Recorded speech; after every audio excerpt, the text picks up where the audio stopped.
talking fool. Yeah, y'all wanna win, let me spin, boy. On dunks aside, I'm super fly like I'm hanging off the rim, boy. I've been winning for my kinfolk, and I put on for my city from the intro. Let's go. I put that time in, my pride is out the roof, I get that grind in. So I'ma tell the truth, I get my grind on. You know the pressure make all of these diamonds. I tell them get back, step back, fast track, big lap, big facts. I'm past that, yeah. I'm trying to get ahead, get out the way. Now move forward, stand back, now break away. I'm about to bring it. I ain't never backing down. Come and step up to the plate. For my city, for my town. I do whatever it takes. I'ma go and get this round. Oh, I'ma go all of the round. I ain't never backing down. Come and step up to the plate. For my city, for my town. I do whatever it takes. I'ma go and get this round. Oh, to the top, see the sights, see the sights, see the sights, yeah.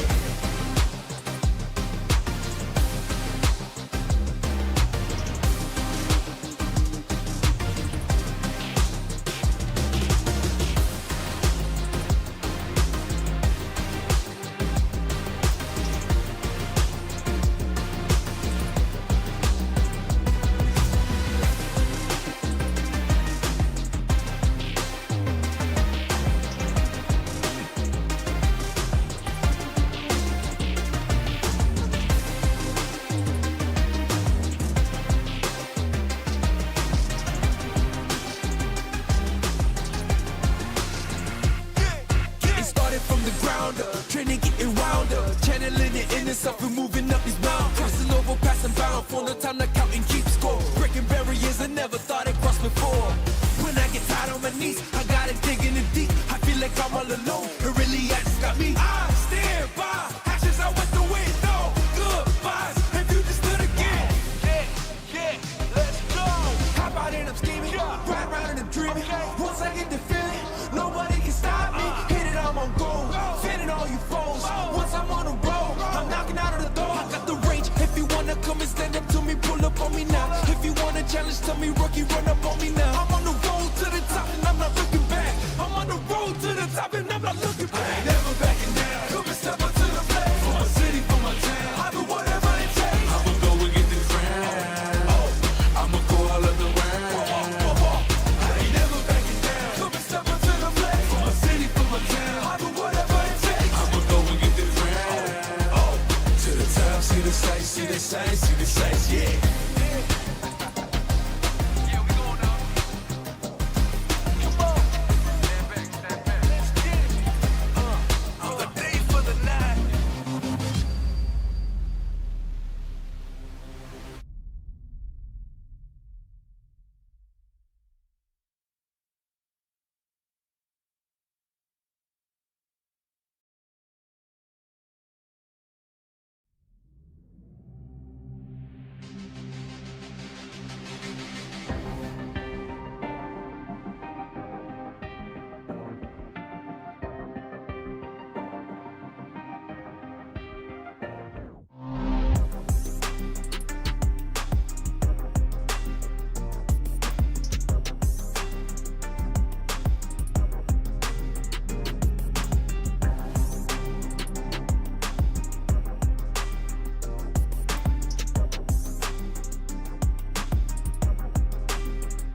To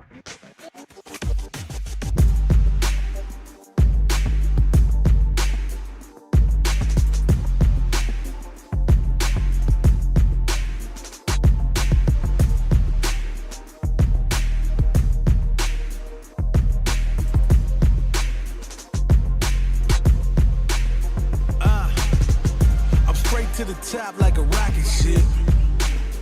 Yeah, you know I walk the world, not just talking it. Focused on my mission and I'm locking in. Yeah, it's my shine, nobody blocking it. Yeah.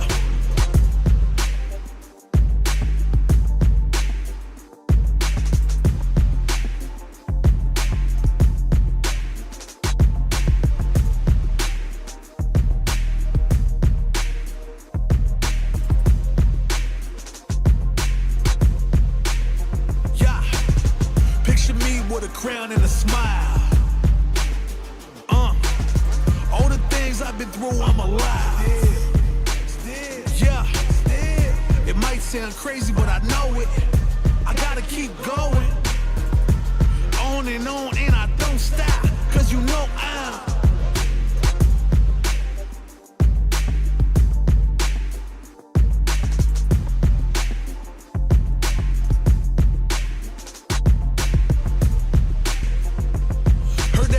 for my damn fall. So let them pray for my damn fall. Cause I know I'm gonna make it. The crown is for the taking. I said I know I'm gonna make it.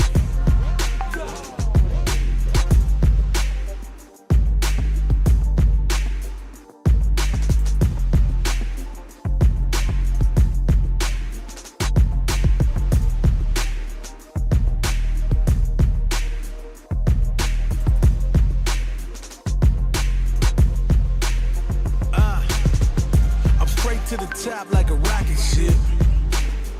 Yeah.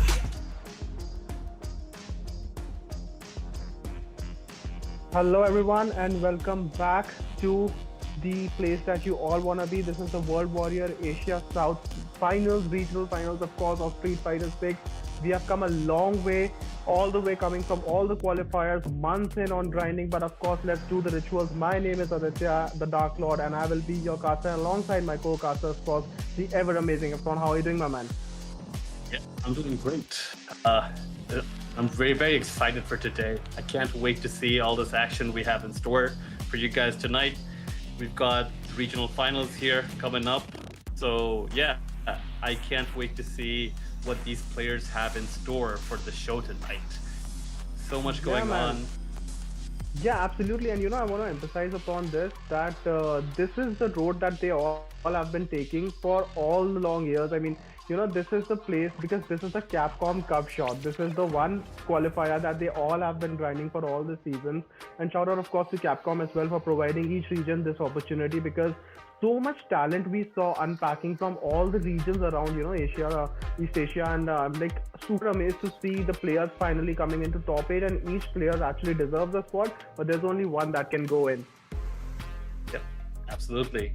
The best of the best here will be making it to the final event here. So this is SA Onyx won 3 events this time around, but Tony and Raihan have gotten 1 apiece. So right. Yeah, so moving on to the qualifiers over here. As I've mentioned, SA Onyx won the first one. It was Tony for the second qualifier. The third one at the 16th of August was won by Raihan. The 4th and 5th, however, went to SA Onyx once again. So it is today, on the 23rd of November, we're going to be having final top 8 at the regional finals.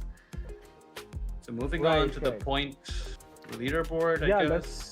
Let's talk about the leaderboards, because this actually shows a picture of how the season has already went. You can see domination from SI, of course, from the Bangladesh, representing 150 points. Raihan not close.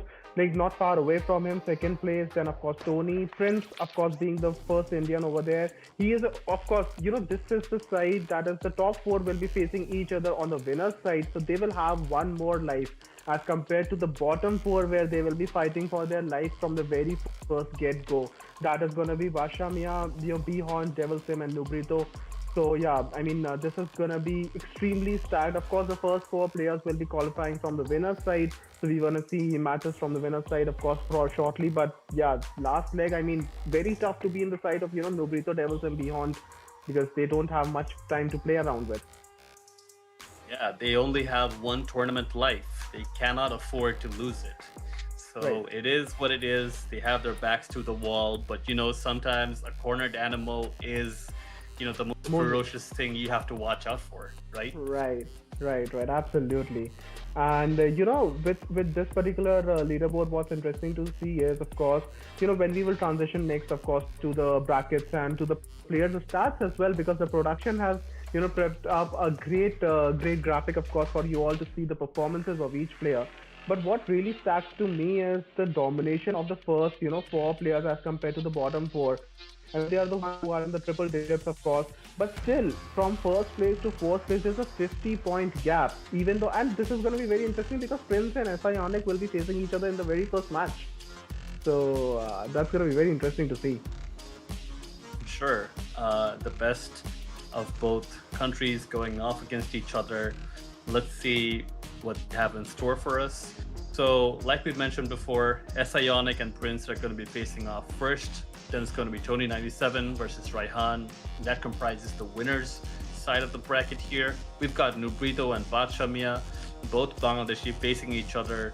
And then we've got Devil Sim and Bihant, who are also both Indian, facing each other. Never feels good to eliminate a countryman over here, but hey, we are one region together after all, and it is what it is. You have your opponent in as an obstacle, so you just gotta try to forge your way past them,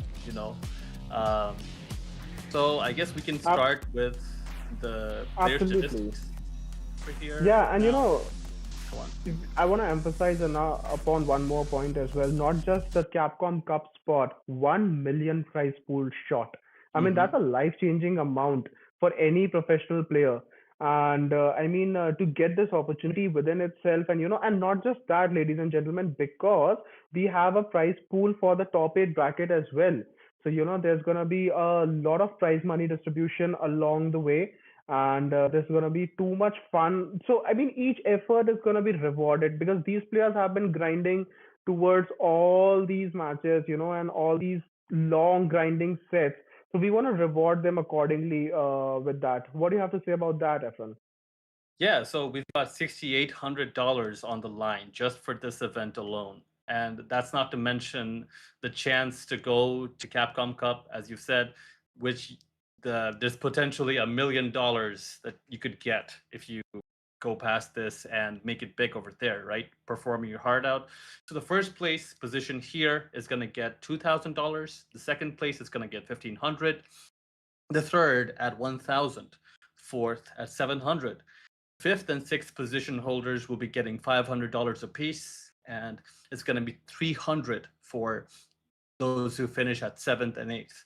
So whoever's playing here today, they're going to be making out with at least $300, if not more, based on where they are starting off, right? Based on where they're starting off.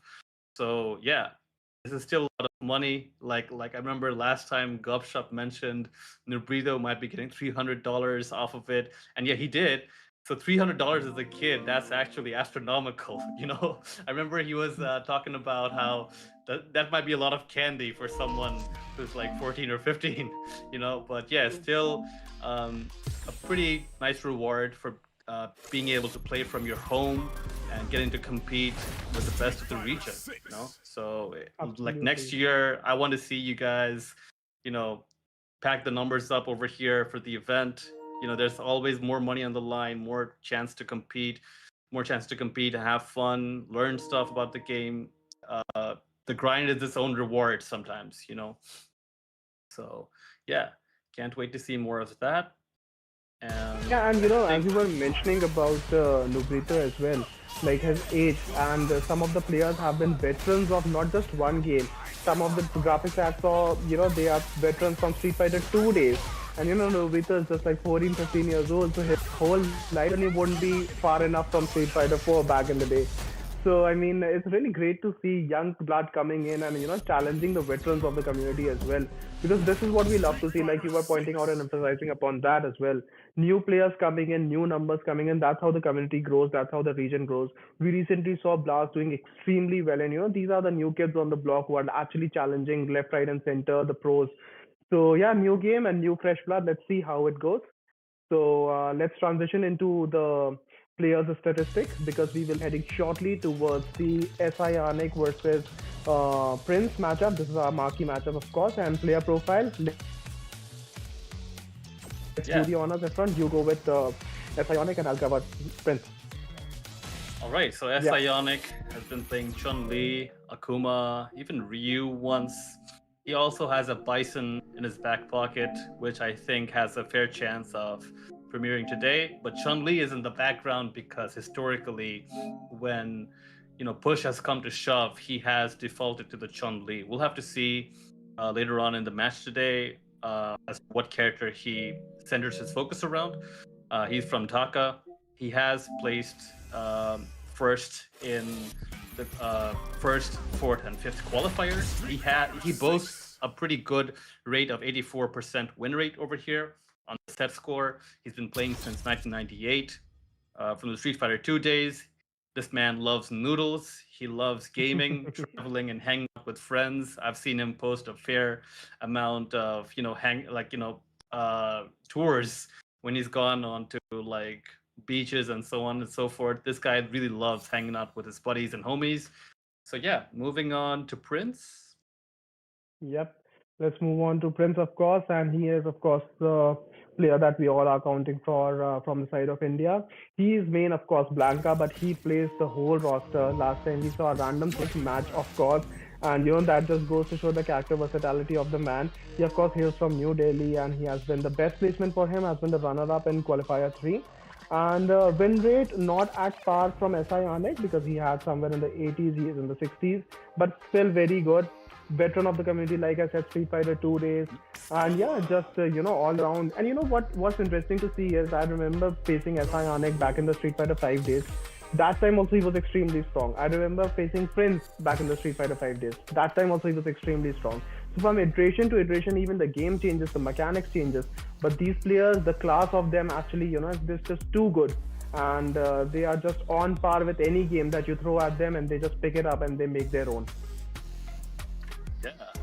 Guy loves butter chicken, pepperoni pizza, pesto penne, and chicken stroganoff. I haven't had chicken stroganoff yet, but yeah I love everything else on his food list. It's pretty good. Yeah, foodie at heart. As compared to SI Arnic, just noodles, and here we have all the kind of foods on the buffet. So foodie at heart, that is Prince. But of course, we will be getting real ready because of course this is the highest stakes that they have ever pulled off. Of course, these are the regional finals. They are not any qualifiers anymore. This is their shot, and they are just 2 matches away. If they win their matches, they are just 2 matches away from the grand finals actually. So they are as close as it gets. So of course they all must be grinding really hard. Both of them, like Prince and SI Arnic, I'm sure. Let's see the prep. Let's see the matches. I'm expecting a Blanca versus Akuma, probably from the side of SI. Right, we'll have to see if that prophecy holds true. Yeah, so they're not in the lobby yet, so I think they're going to be getting them in soon. I would like to, okay, there we go. Yeah, sure. Please go ahead. Oh yeah, let's see if he, oh wait, he is highlighting the Akuma, so maybe you're right. Maybe I'm wrong. Maybe he's not playing the Bison this time around. So, do you know if Akuma is particularly good the Blanca matchup by any chance? Yeah, I mean, I think it's good for both the players. I mean, see, it mostly depends upon the player style as well, because Bison for SI Arnic has been mostly has been in a flow state probably. But Bison in general is a very slow character as compared to Akuma. Akuma has a lot of tools to fight around with, so has Blanca. Like we can see a lot of moving around mobility, plus it depends upon how they counter each other. I feel it's a very evenly matchup, like 5.5 to 4.5 at max. But I still have to say that Akuma being the Akuma, of course, he is the demon of Street Fighter, of course. Yeah, he's got that demonic walk speed. It's got really fast movement around, and both these characters have all these amazing mobility tools. Blanca's got the light ball roll, the rainbow roll, the slide, even like the command grab that hops at you, right? And Akuma's got the demon flip. He jumps at you. He's got all these options from the air. So yeah, here we go. It's the first match of the night. Akuma inching forward a little bit. Prince trying out Blanca roll over here. Fireballs coming out from Sionic. Another ball. Both characters. Beautiful walk. Yeah, beautiful walk with the neutral, feeling each other in the out, but of course getting the counter hits and light conversion, of course, now coming in with the pressure going into the corner, that is Sionic. And there's a lot of neutral going on, but cornering still. Let's see how he can navigate around the options. Lay jabs over here. The DP, Sionic ready. Not falling for the conditioning from those feints earlier. Prince, though, does get a knockdown. Has Sionic in the corner. This is his chance to score some big damage. Reset by Sionic. Prince landing a few hits. There, DP once again. Sionic refusing to get conditioned. Taking the first round over here. What a balanced round from Sionic as well, like playing a lot of neutral, not giving an inch, not panicking at all in the corner. There was a stare down as well in the corner, so beautiful conditioning from there. Let's see how Prince can navigate in this round. Again a DP, the third time the charm, of course, and getting the corner hits as well with a lot of damage. This is going to be extremely close. Set up, train kills, of course, all day, every day, and to seal it all off. Very convincing first match from the side of Sionic. Perfect KO, 2 rounds in a row. Sionic definitely showing off his dominance here. Starting off, let's see if Prince has an answer. The drive rush, beating Prince with a punch over there. Another drive rush right away. The tick throw, however, gets teched by Prince. Demon flip, Sionic also trying to condition Prince somewhat. The jab there working out on the reset. The air down ball.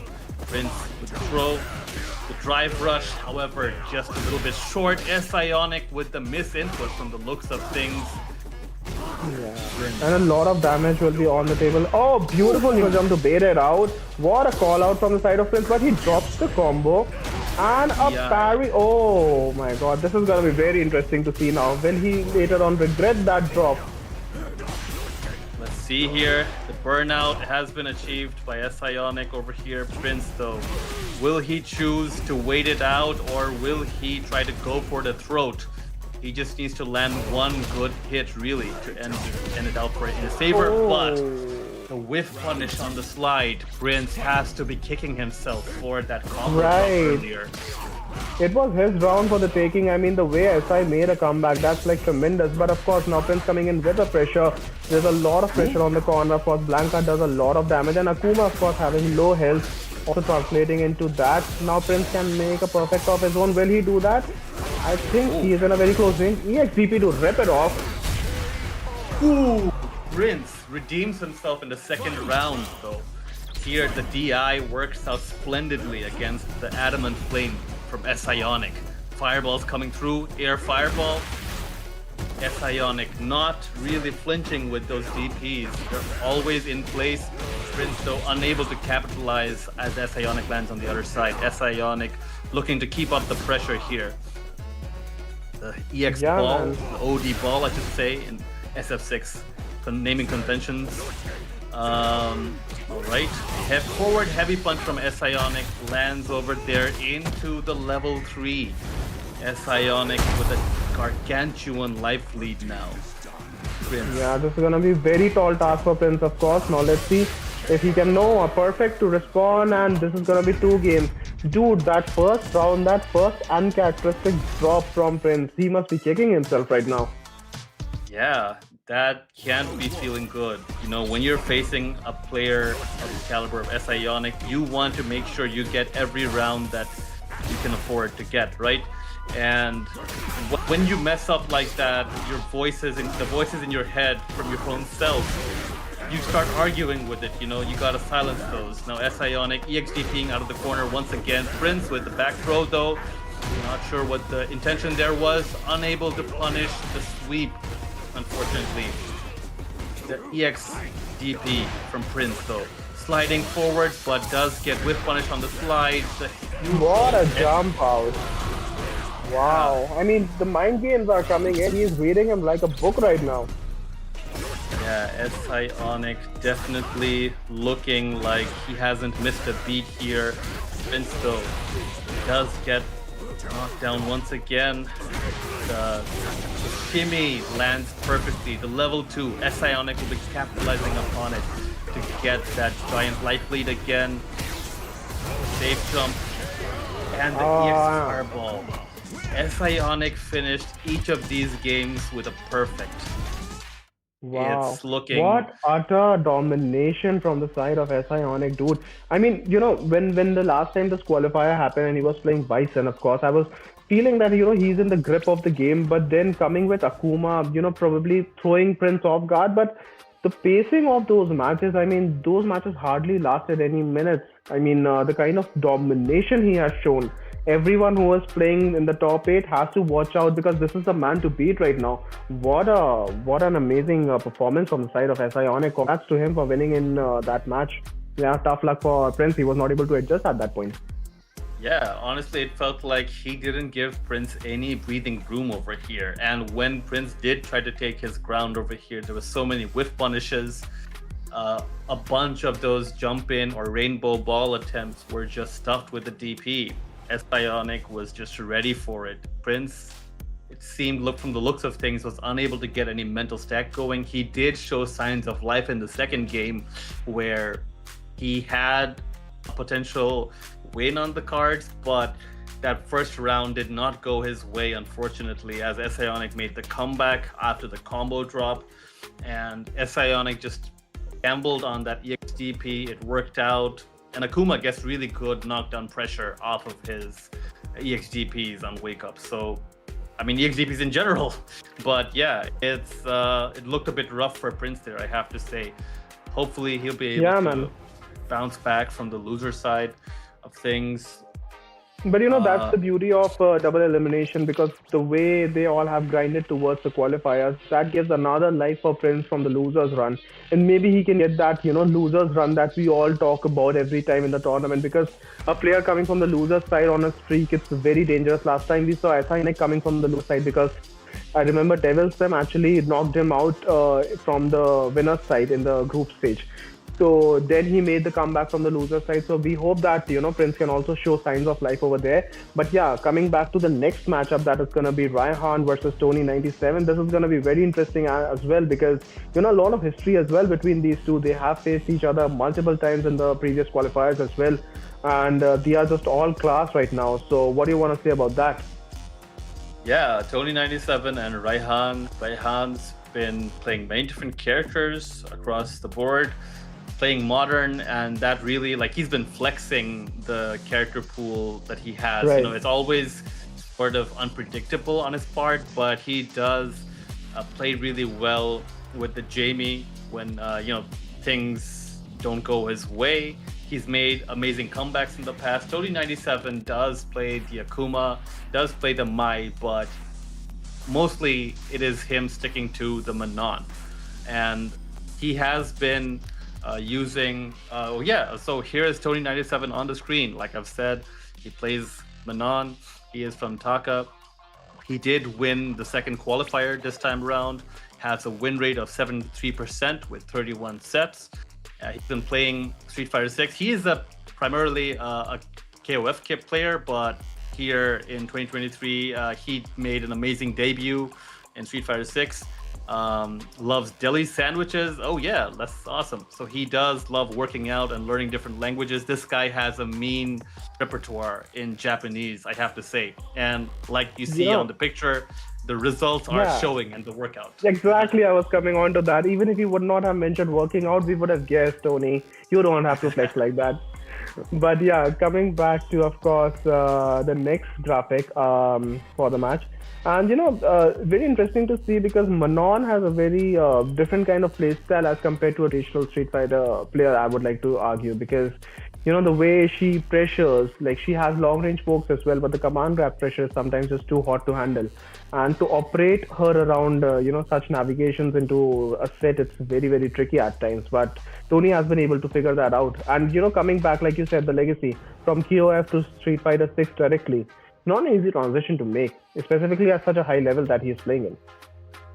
He is definitely amazing at setting up his read game against the opponent, and really like the difference between Manon and Zangief, right, or even Lily, like they don't really stack something to the same of the same kind, like like the buffs, right? So the metal buff, when a Manon has her metals going, it can affect the opponent's mental stack a bit. It can be very stressful because I let him get a bunch of medals now. The next time he hits me with the right read and actually gets that grab off, it's gonna do a crap ton of damage, right? It's not something you really wanna actually have to deal with once you let him get those medals. So moving on to Raihan. We're gonna have a graphic very shortly, like we said, and his main is Elena. He of course comes from Dhaka, Bangladesh as well, and his best placement was the winner of Q3. No small feat. And his win rate is very impressive as well. 30 sets, 76.34%, and playing since SF4 Vanilla days. So he is of course a veteran of the community as well. I think SF4 Vanilla back in 2010, 2011, I guess. Yeah. So almost 14, 15 years. Yeah, it might even be 2009, I believe, that he played it since. This guy loves baked pasta. And, I think there's other people who love pasta. Prince here. And his hobby is coding. He is an amazing developer from the sound of things. Has worked across many diverse backgrounds and, industries over here. So definitely has a lot under his belt, has many more hobbies than this, though, like, since I know him personally. I don't know why he didn't offer those details up here, but yeah. And as for Elena being his main character, that's just what he's played recently. Like I've said before, he has a bunch of other characters in his back pocket. If he feels the need to whip one of those out against his opponent for whatever need it is, maybe he just wants to throw them off, or maybe the way they play their character, something about that speaks like to a need for a certain character, he will not hesitate. He can play multiple characters at high level. So yeah, I can't wait to see how the matchup between these two shakes out. Yeah, like I said, the Jamie might be making an appearance here today. Yeah, basically, with the top 8 field that we have right now, I think all the players and all the characters have a chance to come in because, like I said, they are master of multiple characters, and a lot of those who are watching also, I want to break the crux of it. There's a certain type of mechanic sometimes that does not work against a specific character, so you have to counter pick on the fly as well. So there are multiple pocket characters that these players have to pull off time and again to make their play work. And like we saw Yannick, last time he was playing Bison, this time he was playing Akuma, and he has developed a sort of a strategy, a gameplay. And I remember back in the Street Fighter 5 days as well, he used to main Akuma. So I guess SI has always, has main Shotos in specific. Yeah. But what I personally appeal to is the command grab that we will be seeing from the side of Manan. Because, we love to see those mix coming into the play of command grabs, because when you are too much focusing on the fundamentals and just like that, there's a command grab for you and opening up. So this is that adds up a layer of defense for you as well, to keep a mental stack on you that you have to neutral jump at times to avoid that. Yeah, we see Tony highlighting the Mai over here. He might be playing the Mai over here because he just took up a slot, right? So at least for the first game, we know he is betting on the Mai. Can't wait to see how this turns out. Mai's got those amazing EX fans, the level 1 buffed fans, so much else going on. The crouching medium punch that moves forward, and she has access. Yeah. Yeah, Mai is just on a level right now. I mean, every time I see Mai on an international player stream, I'm like, dude, this character is too good. At times I feel like that. Uh-huh. Yeah, she's got access to so many of these counter hit sequences that I don't think other characters have access to as freely from as many different ranges, right?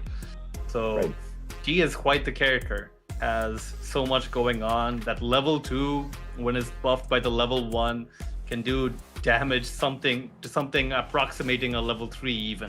So she just has so many tools to work with. EX fans are a nightmare, like I've said, and Raihan does pick the Elena.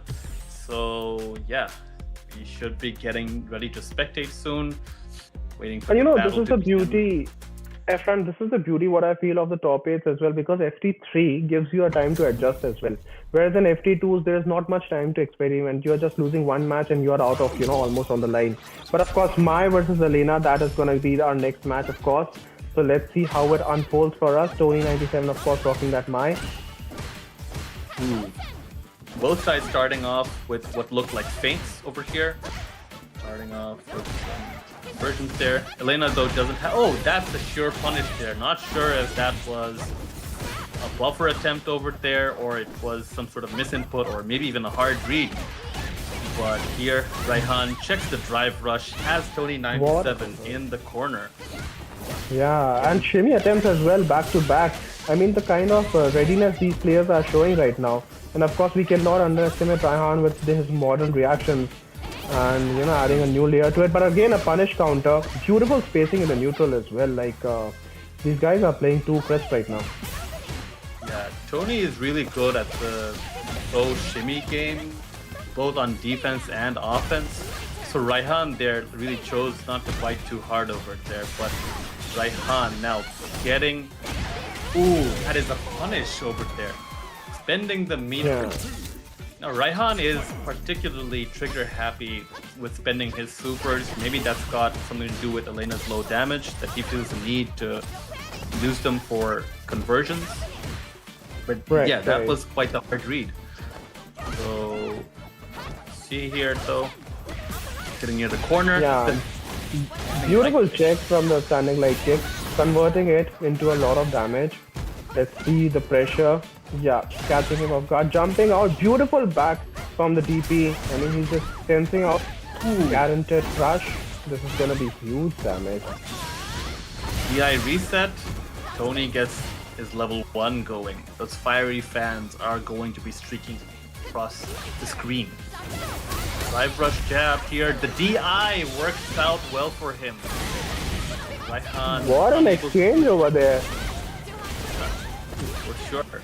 This is looking hairy for Raihan. Does get Tony into burnout and does not feel the need to spend any meter over there. Raihan with this meter advantage over here. Getting Tony near the corner.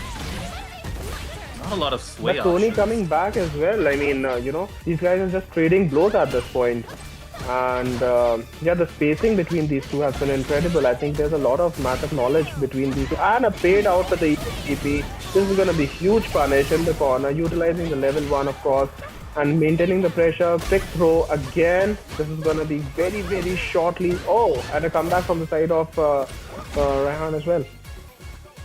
Counter hit on the hard combo, but it's not enough as Tony97 is able to get the last hit, close out the first game in favor of himself. Both of these gentlemen go straight into the next game over here, not really needing to take a breather. Seems both sides, especially Raihan in this matter, seems to have had no need to actually look over things. So seems he has made up his mind as he does get the whip punish on the crouching medium punch. Not as easy as he just made it look. Absolutely, and the readiness, of course, between these two.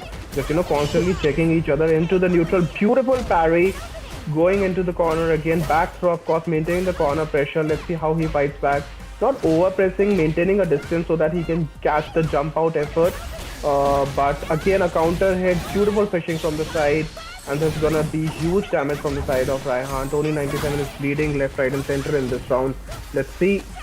Burned himself out in the process for the offense, but again, will this pay off? Yes, it will. Beautiful round. Very, very clinical round. Yeah, the Elena pressure in the corner. She does a fair bit of drive gauge damage with those sequences.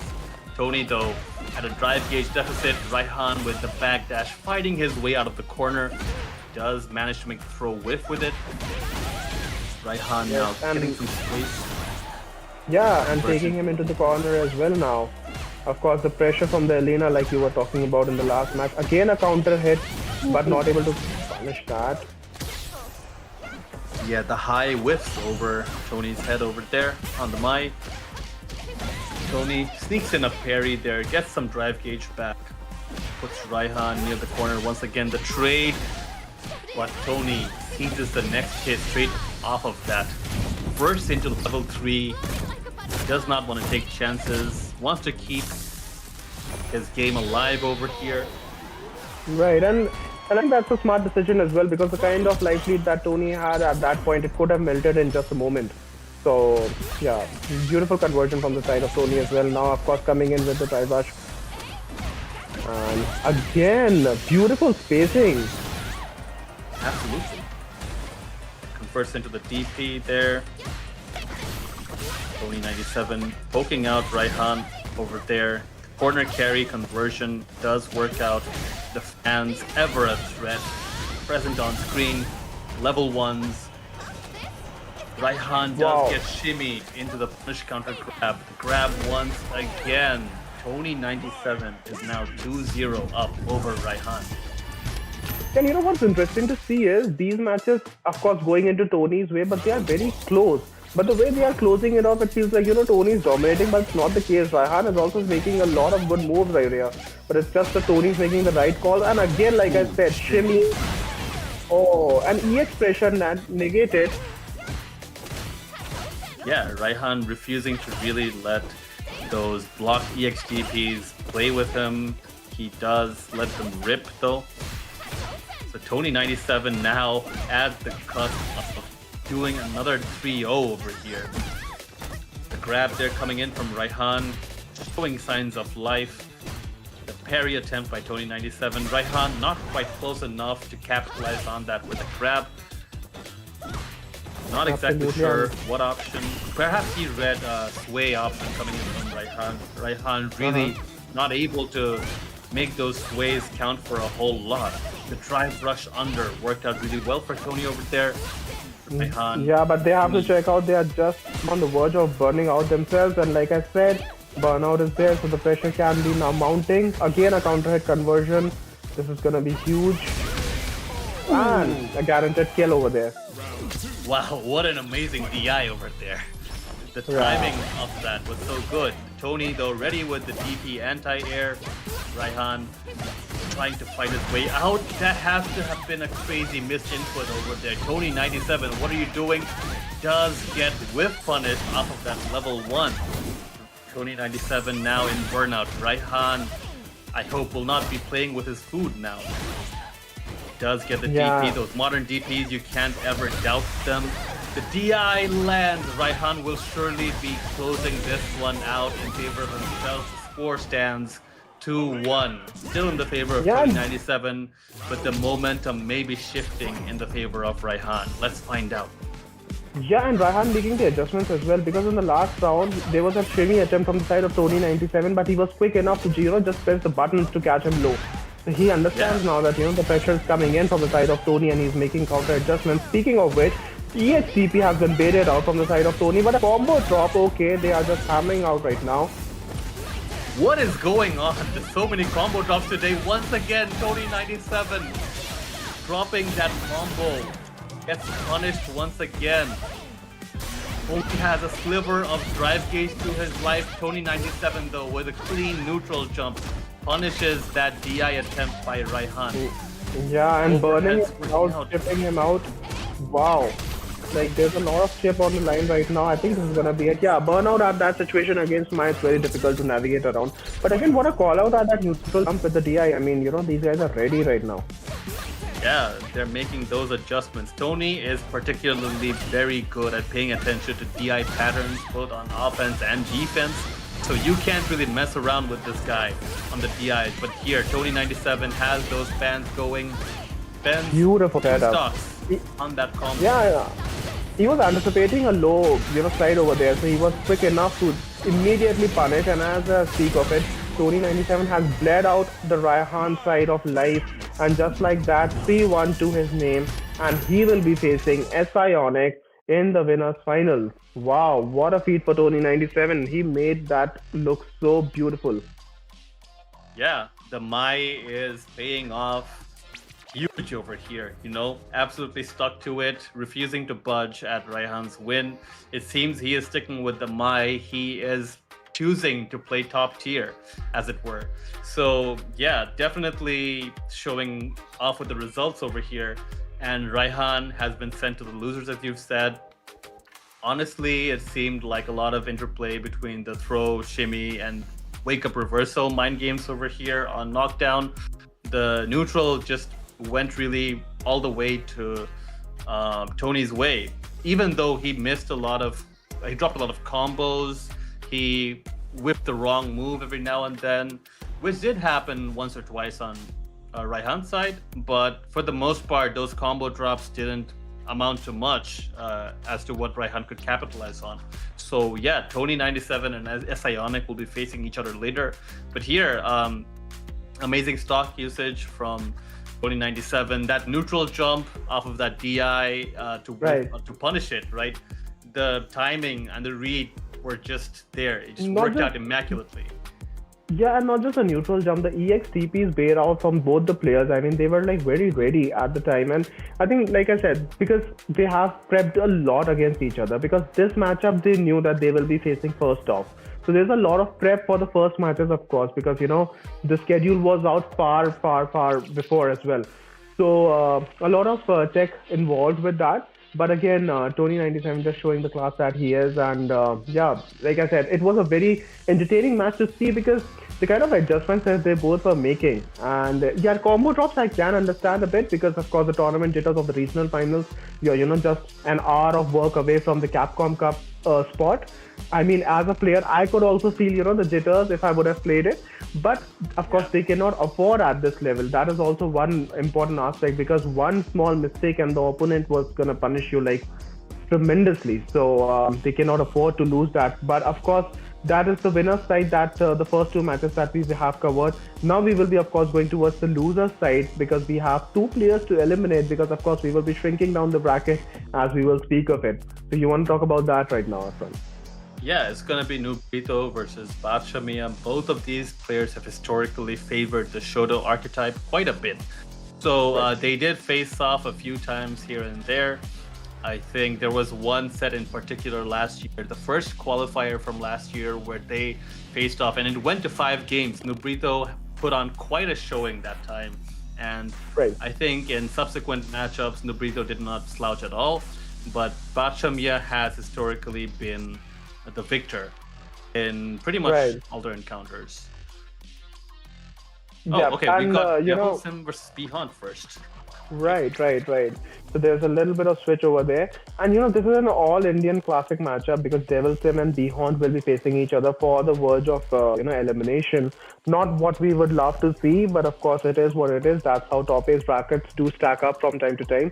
But Devilsim, of course, rocking that Zangief last time and also making work with Dhalsim.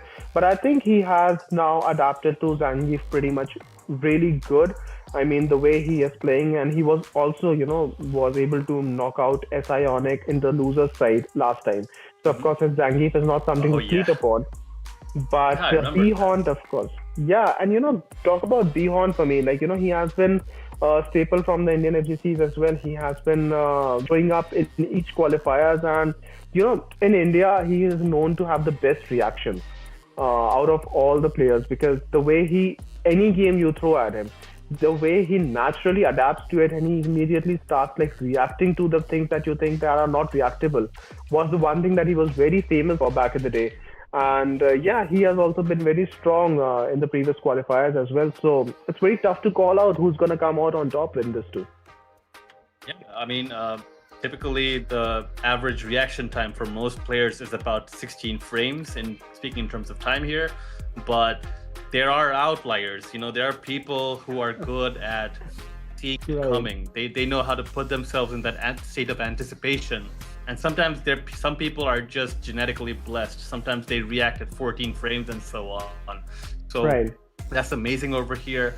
His Honda is quite amazing with the butt slams and stuff. The placing he did, as I'm speaking as someone who has fallen prey to that in the future.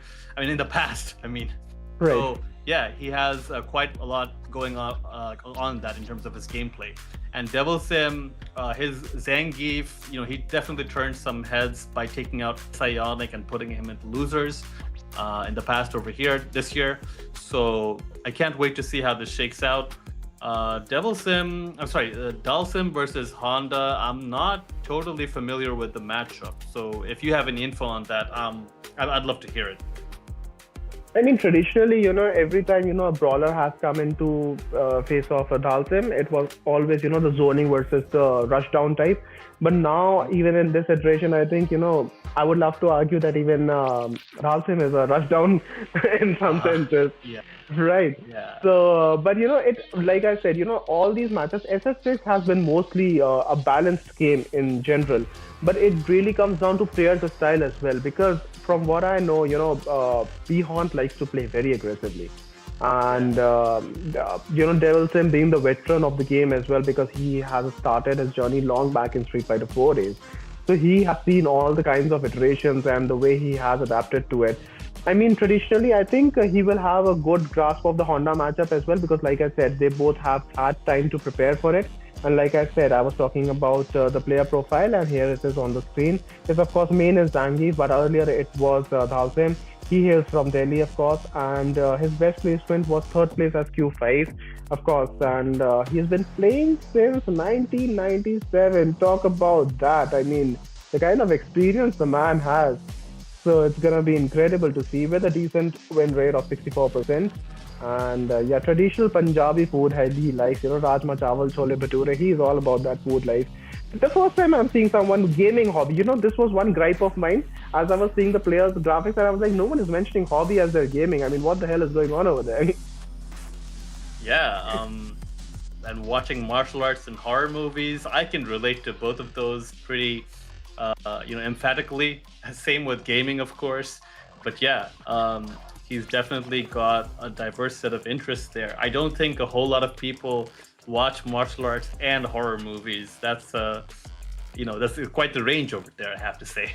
But that you know, that depicts Devil Sim's character choices as well, Zangief and their Dalsim. Those two completely polar opposite things, like, you know, he masters them. So probably he likes to be on the east side of the spectrum. But we will move shortly towards the player profile of B-Haunt as well, because of course now he is the character main of E-Honda. He comes from Uttarakhand, India. That's in the northern side of the country. And his best placement was 4th place in the qualifier 4. And 7th place, 30, 65. So basically the same kind of win percentage for both, very evenly matchups. And playing since 2015 with the Ultimate Street Fighter 4, like I said, he had one of the best reaction times in Street Fighter 4, 5 and 6 and all the fighting games. Favorite food, of course, Momo. That is homemade, so he does not like to go out and eat. And chilling at home, gaming, of course, is his hobbies. But, you know, coming back to B-Haunt, I want to talk about not just as a player point of view. He has done a lot towards the contribution towards the community as well. He has a very good YouTube channel. He uploads a lot of content over there from time to time. He has a very good following over there as well. And people even in the overseas know him personally by his name, by his tag. So he has, of course, done a name for himself. And like I said, this is going to be his time to shine. If he can make it to the Capcom Cup, this is going to turn a lot of heads and, of course, some familiar faces as well. Yeah, go check out that channel. Man loves to upload.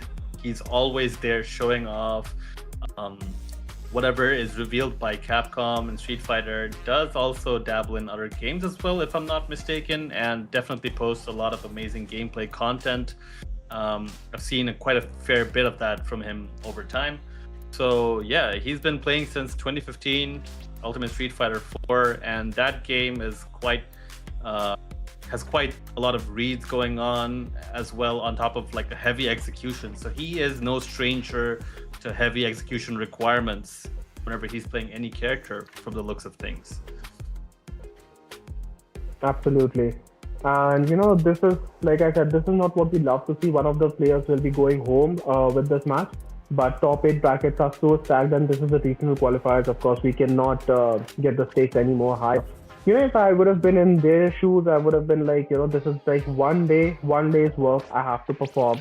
And if I do that, you know, there's the Capcom Cup waiting on the other side, and of course a handsome prize pool as well to reward all of these players. I mean, you know, the last place is getting $300. It's no slouch of a prize money as well. Yeah, Behant in the lobby, joined shortly after by Devil Sim, already highlighting the Zangief taking up the first player slot over here. So he is going with the Zangief. I am not sure why I brought up Dalsim earlier. It seems like, you know, the Zangief is his more favorite option as of late. And yeah, really, like one thing I really love seeing in this matchup, just like, you know, from an aesthetic standpoint, is when Zangief does his instant air Burst Dynamite to beat the Honda headbutt. You know, like I always love seeing Zangief players pull that out, you know, not choosing to go with the Lariat and doing that instead, getting a big bang for their buck.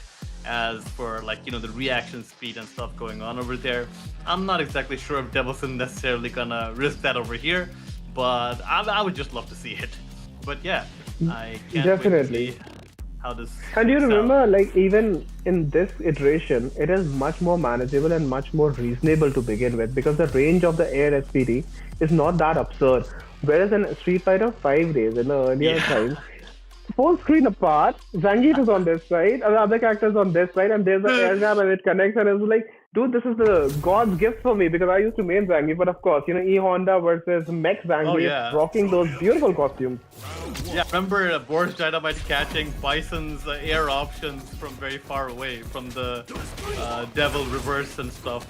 Okay, Behant starting off with the headbutt. Devil Sim, though, does get a punish counter grab off over here. Behant edging forward just a little bit with that neutral jump, heavy punch. Tries to go for the Kara command grab from the looks of things. Yeah, but a beautiful reversal over there. Not having any of it, but a neutral jump, and again, you know, cross up to catch him off guard. Lariat, but burned himself out in the process, because of course EX Lariat will give him a chunk of damage over there. Oh, I tried running bear grab, but a neutral jump. Behant just too ready for it right now. And like I said, DI to close it off. Yeah, just navigating around the SPD game really well right there. Yeah, and over here, Devil Sim actually got checkmated because Zangief's level 1 does not beat the DI. So really good on Behant to capitalize on that opening over there, as it were. Yeah, and what a parry to begin the round. Now, of course, getting the counter hit, getting the pressure, and this is where he would like to keep him. Of course, not. Oh, beautiful neutral jump to bait out the Lariat, of course, and not giving any hitbox. Now, let's see how he fights back. Burnout Zangief, a beautiful parry again, a perfect parry. It's like these guys are showing two timings over there.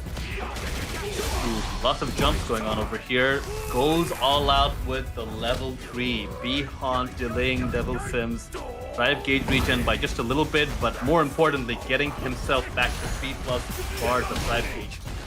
Devil Sim opts to drive reversal over here. Behant near the corner. That's gonna be... Ooh. Behant in burnout though. Ooh, the headbutt though catches him on the drive rush.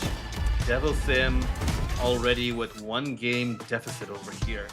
Behant seems to be possessing the momentum. Devil Sim has gone for a breather, it seems. Is he going to switch characters?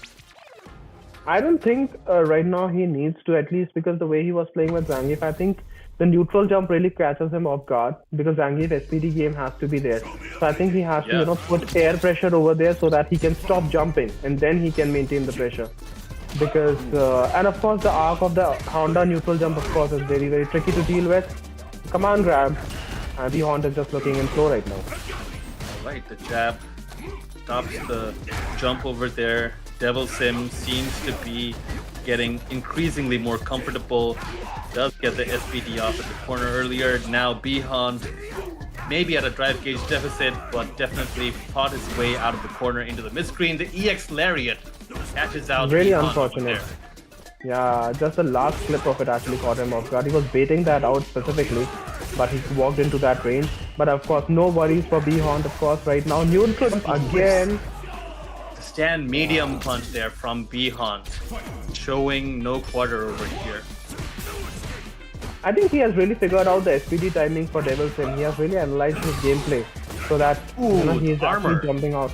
Yeah, armor to pierce that off. Manages to get that buff for Honda going. Stock.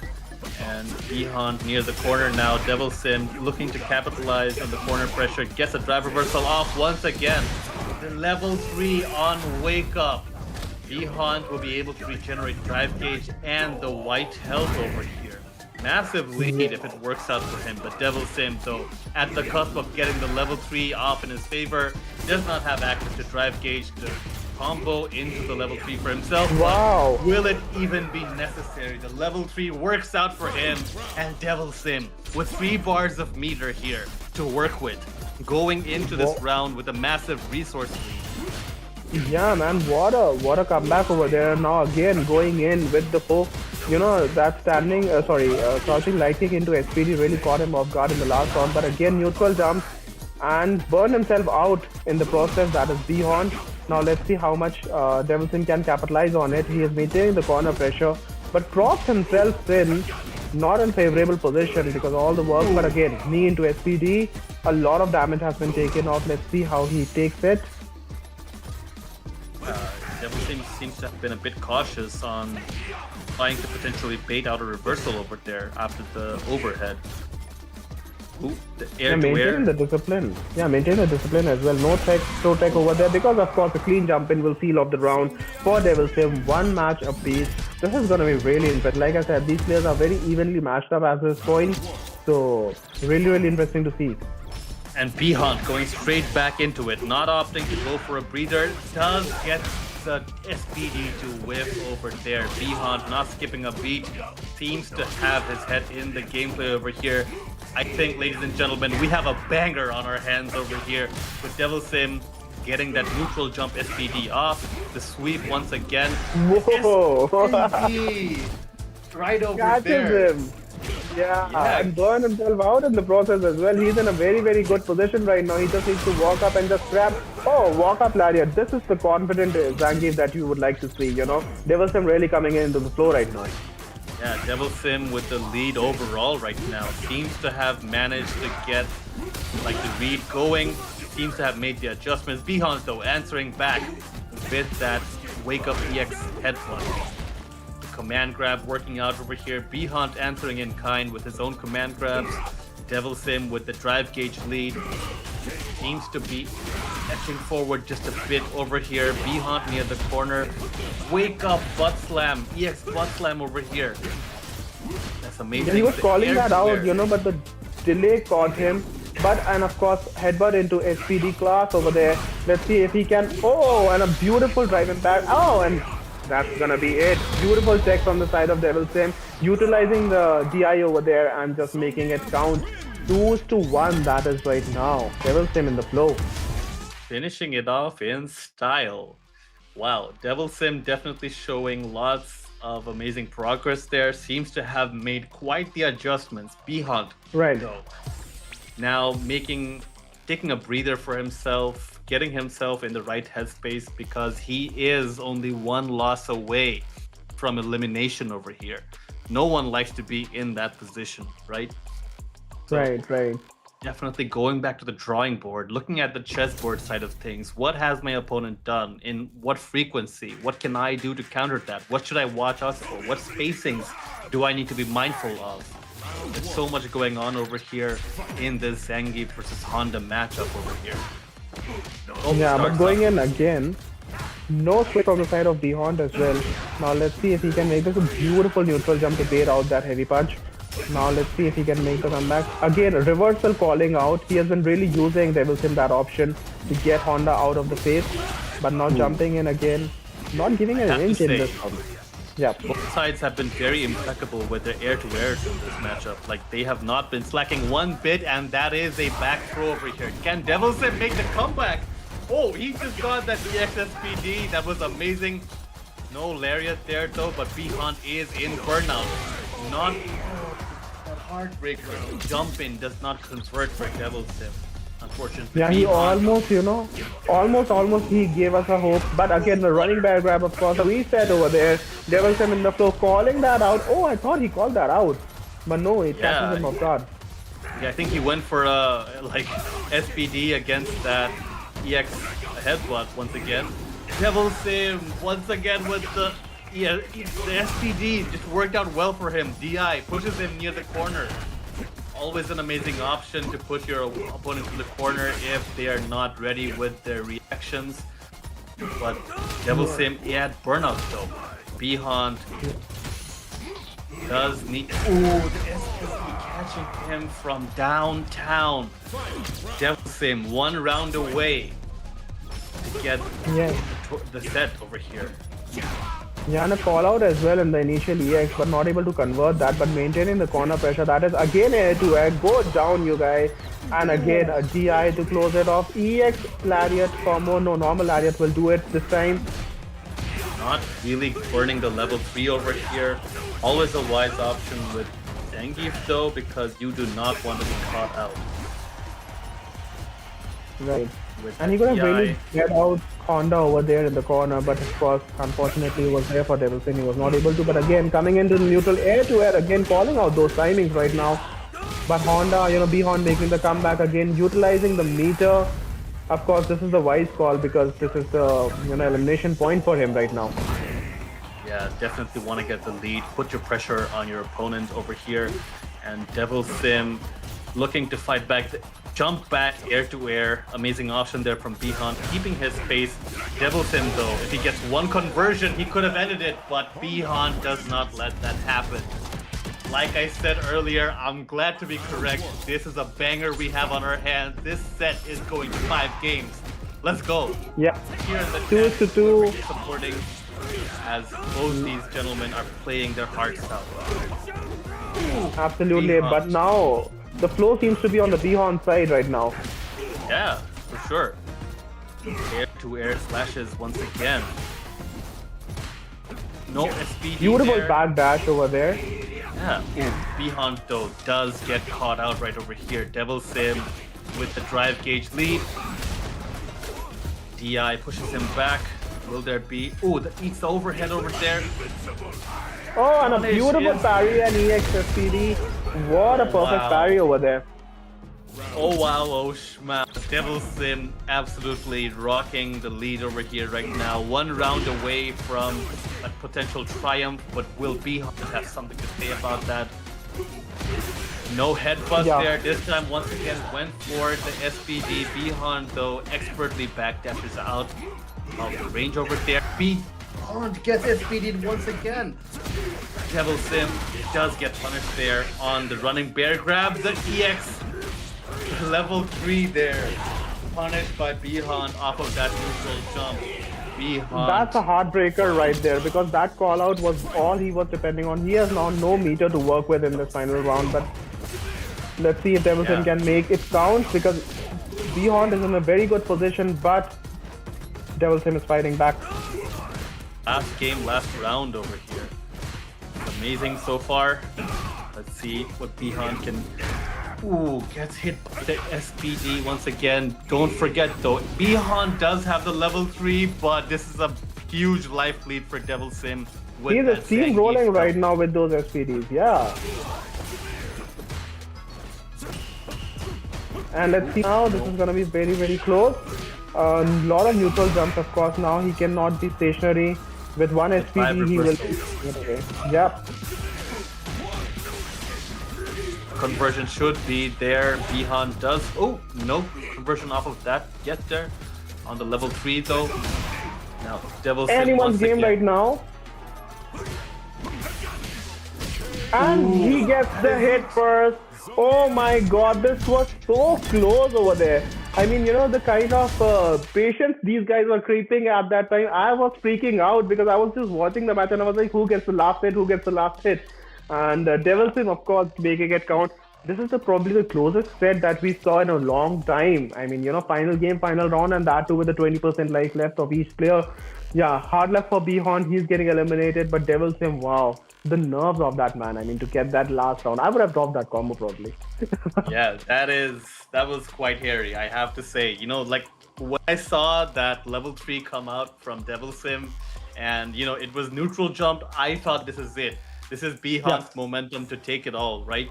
And it just went Devil Sim's way at the end. Like he just had the touches at the right time and he made them count. He played the drive gauge game really well. I think I was a bit perplexed by Bihon not choosing to convert into the level 3 over there. It could have possibly done that and bought himself some time on the drive gauge region or the burnout gauge region. And once again, talking about the drive gauge, in the second or third game, I believe, there was a good sequence of headbutts that Devil Sim made use of. He got that conditioning going, like headbutt or SPD or other options there, really. So he definitely had Bihon scrambling on the Zangief drive rushes over there, even managed to get a few resets into the SPD or the running bear grab. So yeah, lots of amazing stuff over here. I love to see it. It went 5 games, last game, last round. This was exciting to cast. This was exciting to watch, I believe as well. And what really stood out to me was the first match when Devil Sim lost. He was trying to establish an SPD oriented game. And Bihon was jumping a lot and catching him off guard.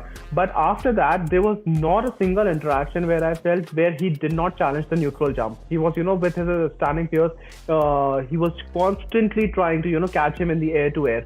And that really made Bihon think again and again that, because he was getting a knockdown after that. So, and then when he actually settled in on the ground, he started to do the SPDs, and it's really, really tricky to do that times because Zangief in this game really melts your life away with those SPDs. But really, really well fought match as we speak of it, and that really concludes the first 4 matches of our top 8. We have, of course, the players will be going up against each other while we will be heading towards a really short break. So don't go anywhere, ladies and gentlemen. We will catch you live on the other side. Oh, sorry. Oh. I would just like to mention as New Brito match is still going on. The kind of stack that Devil Sim really gave us, it was almost like, that match was last because, of course, New Brito was scheduled earlier. So we have New Brito's matchup again. Can we have the graphics for New Brito matchup, please? And like you said, we were discussing previously before this Devil Sim matchup.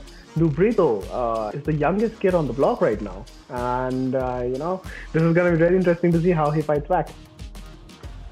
Yeah, I can't wait to see what he has in store for us. I also want to see if Bachamiya might switch to the Akuma for this. New Brito does play a bit of Terry on the side. I've seen him fool around a bit with Aki and other characters, but here we have it. He is known most for his Ken. He's also from Taka over here, did place 4th once, unfortunately was unable to complete that run out, as he had a power cut, I believe. He is at a 58% win rate. He's been playing since 2023, the same as Tony97, loves himself some shawarma, and plays a whole bunch of multiplayer games, as I've seen him chill with on Discord. Definitely very outspoken as a member of any gaming community. From what I've seen, very fiercely passionate about what he believes and how he likes to play things. And definitely quite a strong opponent here, quite a strong contender, has a lot of tools in his options and loves to adapt fast to things. He's very good at observing, and like you said, he is quite young, so he does not have the disadvantage that we as old men here, relatively speaking, do. He is absolutely snappy with his DI reactions. People have a really hard time hiding DI in their offense against him. absolutely Yeah, ready he to has check that. dry brushes. Yeah, he has that young man reaction as you were speaking about, and that comes with the flow of the game as well. But I can't complain with Sharma. I mean, one thing that this graphic has really intrigued me with the kind of choices these guys are making. It makes me hungry now. So, but yeah, I mean, like you said, Nubrito is of course really, really talented kid. And a win rate of 58% does not justify his whole gameplay because, of course, we know that he's capable of tremendous potential of gameplay, of course. And we will be transitioning towards Basha Mia shortly. As we speak of it, of course, he plays Akuma and Rook rocking that jersey, of course. He hails from Dhaka, Bangladesh. He was the runner-up in Qualifier 1. That was his best placement.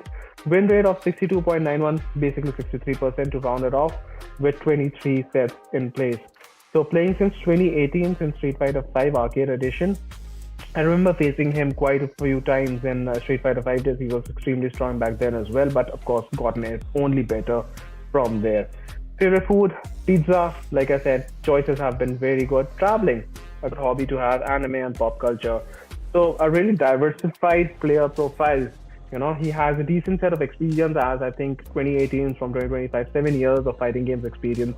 And of course, Akuma and Luke both are really, really dangerous when it comes to this game. So yeah, it's going to be really interesting to see how he operates this time because he has really tremendously grown in a magnitude of levels. Because when I used to face him back in the day and what I see him now, he's such a polished and experienced player right now. So yeah, it's going to be really, really interesting to see how he operates around him. For sure. And yeah, he is, really known for the Shoto archetype over here. Has played other characters and other archetypes in the past, both in Street Fighter 5 and 6. In 5, he was known for his Nash, Bison, and even Balrog. But at the end of the day, when push has come to shove, he has stuck to the Shotos. He is really good with his anti-air DPs and fireball game.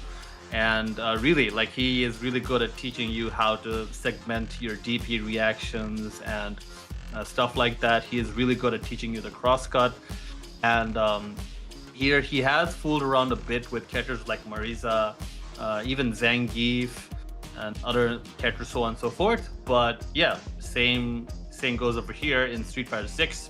He has stuck to the Shotos. He is known as one of those fundamental Shoto players in our scene. Really loves to play the pussies and fundamentals game. Loves to really not have to take hard reads usually. He loves to win without hard reads and so on. He is not the heart player you see. He is very hell-bent on getting his execution all the way there. So definitely practices quite a fair bit, puts in the grind, has been streaming quite a fair bit lately.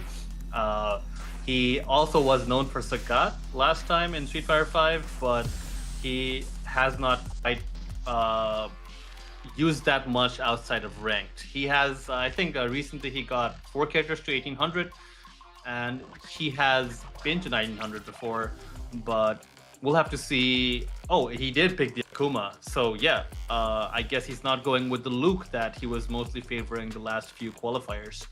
So, but one thing that you touched upon, I want to emphasize upon that. Yeah, you said that he is very much focused and he wants to win fundamentally, and that's what he likes to do. Of course, that's a very decent approach. But what I feel at times is that regardless of how you play, when tournament situations arises and when you play high stakes matches, sometimes you have to break your traditional play styles as well to surprise, because sometimes you become too predictable and these guys can feast upon your play style. But as we speak of it, of course, Akuma versus Ken will be our matchup. This is of course going to be the elimination matches. So losers round, here we go. Right. Fireballs coming out from Sachamiya over here. Nubrito trying out the step kick. Some parries. Heavy kick. Both sides feeling each other out as of yet. The drive rush comes out. Nubrito, though, does get the conversion. The sweep punish there from Sachamiya. The grab working out in his favor. Air fireball streaking across the screen. Nubrito in the corner. The adamant flame.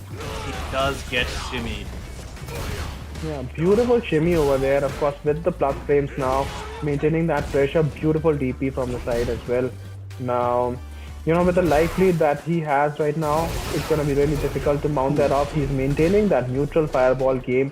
No jump-ins as of yet. I think he needs to contest these fireballs one time or another. Otherwise, the pressure is just too good right now. But of course, catching him with the counter hit. Oh, parrying that DI, delaying the inevitable, I guess. It's really tough to get Nubrito to fall prey to one of those, and yeah, like you said, you have to jump every once in a while, even if you get anti-aired, because you want to get your opponent to think about it in the long run, right? Here though, Bachamiya does not anti-air over there, opts to block Nubrito's jump in instead. Medium kick. Ooh, these fireballs are giving Nubrito quite a bit of trouble from the looks of things. Right, and the range at that he is throwing the fireballs as well. One jump in will melt Akuma's life away. So risky business to begin with, but of course he's getting the better mindset than him. Because he's not jumping, not contesting over there, and as I speak of it, Bachamiya making a quick work of that, taking this round, taking this first match. Wow, he really needs to jump it right now. Yeah, Nubrito needs to mix it up. Seems, at least from the looks of things, quite a bit of nervousness working here. Maybe there's some anxiety and jitters coming in. Nubrito, though, has a chance to get the ball rolling. Perhaps he was waiting for some sort of throw, whiff, or perhaps some kind of EXTP coming out from the side of Bachamiya. Nubrito, though, working through this drive gauge deficit over here, has a bit of a life lead over Bachamiya. The cross-up works out amazingly for him. Right. Yes, and coming back into the neutral as well. Beautifully XCP to rip it off. I mean, get off me the pressure over there. And yeah, 64 seconds. Beautiful, even life lead at this point. Again, a lot of fireballs. No, and a DP to bait that out. Yeah. Shenanigans, Akuma shenanigans, man. Absolutely. Nubrito had that beautiful delay jab earlier, but here he is. Oh, he will just get pressured through the chip and hits of those fireballs. Bachamiya looking relentless as ever right now. Yeah, and a shimmy, beautiful shimmy in the neutral.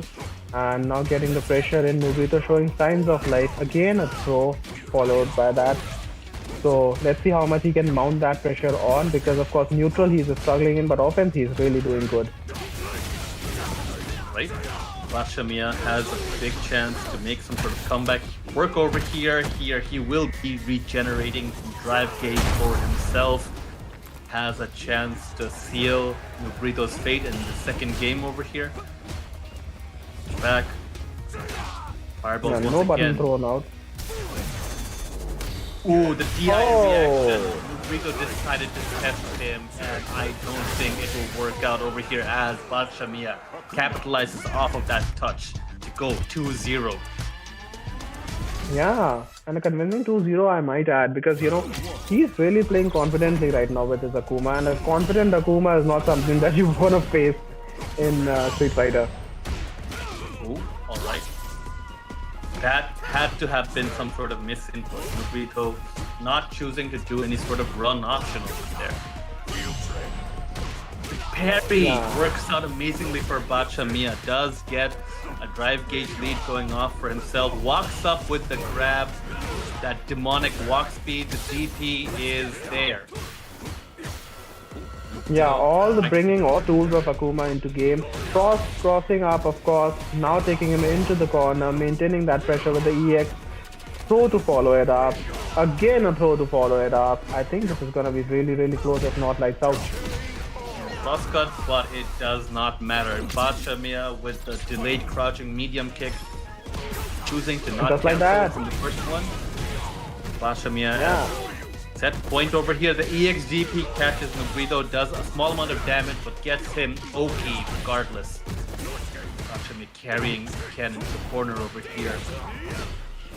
The Jinrai overhead does not find its mark.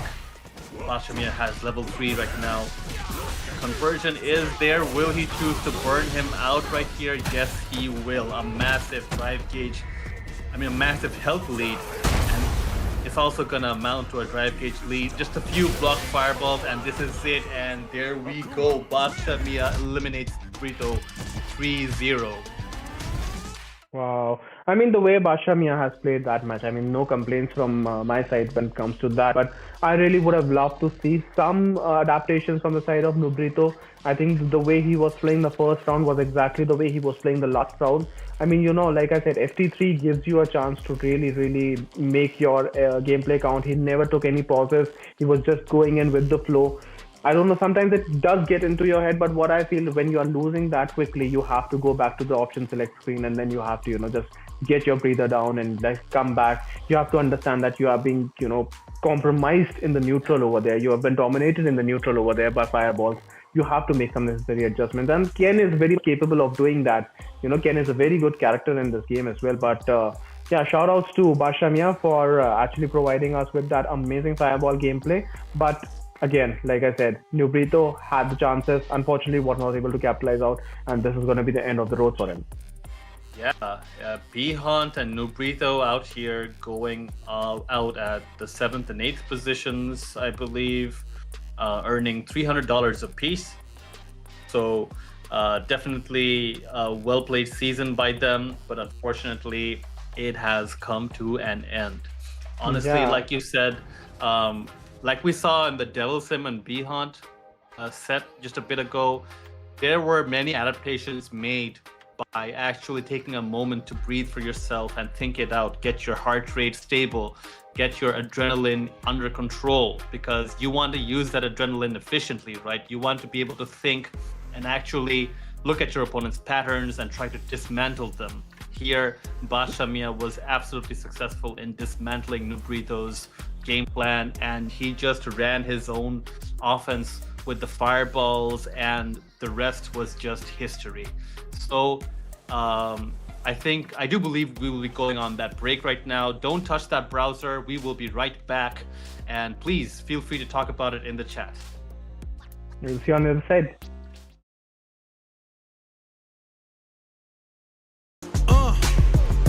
Focused on my mission and I'm locking in. Yeah, it's my shine, nobody blocking it. Yeah.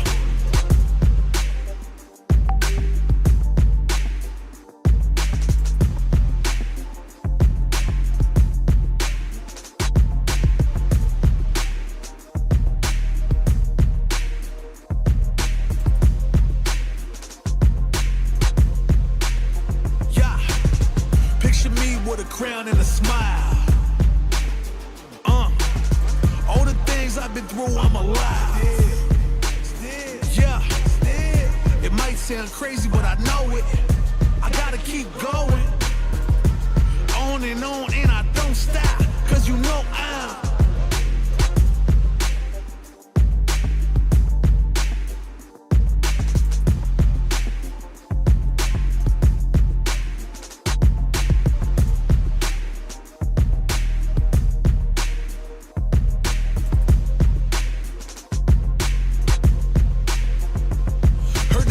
for my damn fall.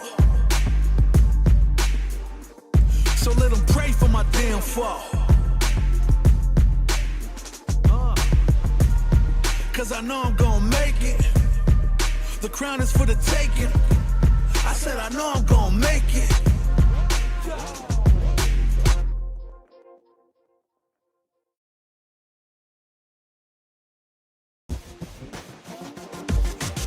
Survivalist, heroic as a tiger is. Earn my stripes cause you know I'm do or die with this. Journey started young, super hard-headed. Call me crazy, but you is not my psychiatrist. Been through a lifetime of strife and struggling.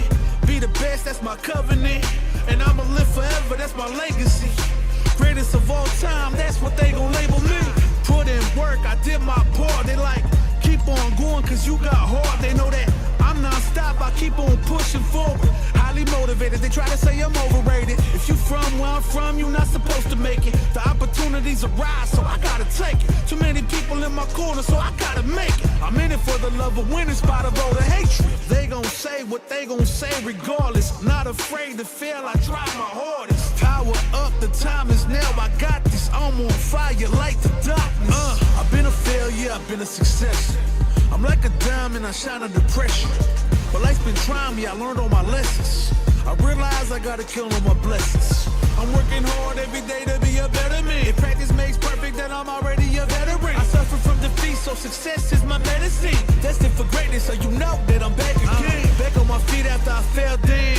Always ready for a fight, never back down. At this point, I'm fighting for pride, I'm fighting for life. Reputation on the line, so I'm fighting for mine. You ain't gotta really like me, but you must respect me. I'm saying, if they ever try to check me, I ain't gonna let them wreck me. The pain remains. Gotta remind myself where I came from and represent. The struggle made the realest man you ever met. Isn't it evident? I ain't stopped before, not planning on stopping now. I'm tired of playing the sidelines. Gotta make my own highlights. It's time to heat up for the fight of my life. Show 'em what I got, cause you know that it's my time. Brought till I fall, boy. Give it my all, boy. Got me feeling like I can fight them all, boy. The time has come, the bell is rung. No weekends, yeah, you know that I'm a star, boy. My blood, sweat, and tears. I've been struggling for years. I'm saying I'm one of a kind and they ain't built them like me. Vision myself a champion, one day I might be. Proud of what I see from the man in the mirror. A real freedom fighter, got a problem, what's the deal? Everybody know that I always keep it real. I fall down, I get up, I keep pushing still. They recognize I'm a champion. I did it all, even what they say can't be done. I wear my stripes proud, I raise my flag high, and I'ma stay free till the day I die. Survivalist, heroic as a tiger is. Earn my stripes cause you know I'm do or die with this. Journey started young, super hard-headed. Call me crazy, but you was not my psychiatrist. Been through a lifetime of strife and struggling. Be the best, that's my covenant. And I'ma live forever, that's my legacy. Greatest of all time, that's what they gon' label me. Put in work, I did my part. They like, keep on going cause you got hard. They know that I'm non-stop, I keep on pushing forward. Highly motivated, they try to say I'm overrated. If you from where I'm from, you're not supposed to make it. The opportunities arise, so I gotta take it. Too many people in my corner, so I gotta make it. I'm in it for the love of winning, spot of all the hatred. They gon' say what they gon' say regardless. Not afraid to fail, I try my hardest. Power up, the time is now, I got this. I'm on fire like the darkness. I've been a failure, I've been a success. I'm like a diamond, I shine under pressure. But life's been trying me, I learned all my lessons. I realize I gotta kill on my blessings. I'm working hard every day to be a better man. If practice makes perfect, then I'm already a veteran. I suffer from defeat, so success is my medicine. Destined for greatness, so you know that I'm back again. Back on my feet after I fell down. Always ready for a fight, never back down. At this point, I'm fighting for pride, I'm fighting for life. Reputation on the line, so I'm fighting for mine. You ain't gotta really like me, but you must respect me. I'm saying, if they ever try to check me, I ain't gonna let them wreck me. The pain remains. Gotta remind myself where I came from and represent. The struggle made the realest man you ever met. Isn't it evident? I ain't stopped before, not planning on stopping now. I'm tired of playing the sidelines. Gotta make my own highlights. It's time to heat up for the fight of my life. Show 'em what I got, cause you know that it's my time. Brought till I fall, boy. Give it my all, boy. Got me feeling like I can fight them all, boy. The time has come, the bell is rung. No weekends, yeah, you know that I'm a star, boy. My blood, sweat, and tears. I've been struggling for years. I'm saying I'm one of a kind and they ain't built them like me. Vision myself a champion, one day I might be. Proud of what I see from the man in the mirror. A real freedom fighter, got a problem, what's the deal? Everybody know that I always keep it real. I fall down, I get up, I keep pushing still. They recognize I'm a champion. I did it all, even what they say can't be done. I wear my stripes proud, I raise my flag high, and I'ma stay free till the day I die.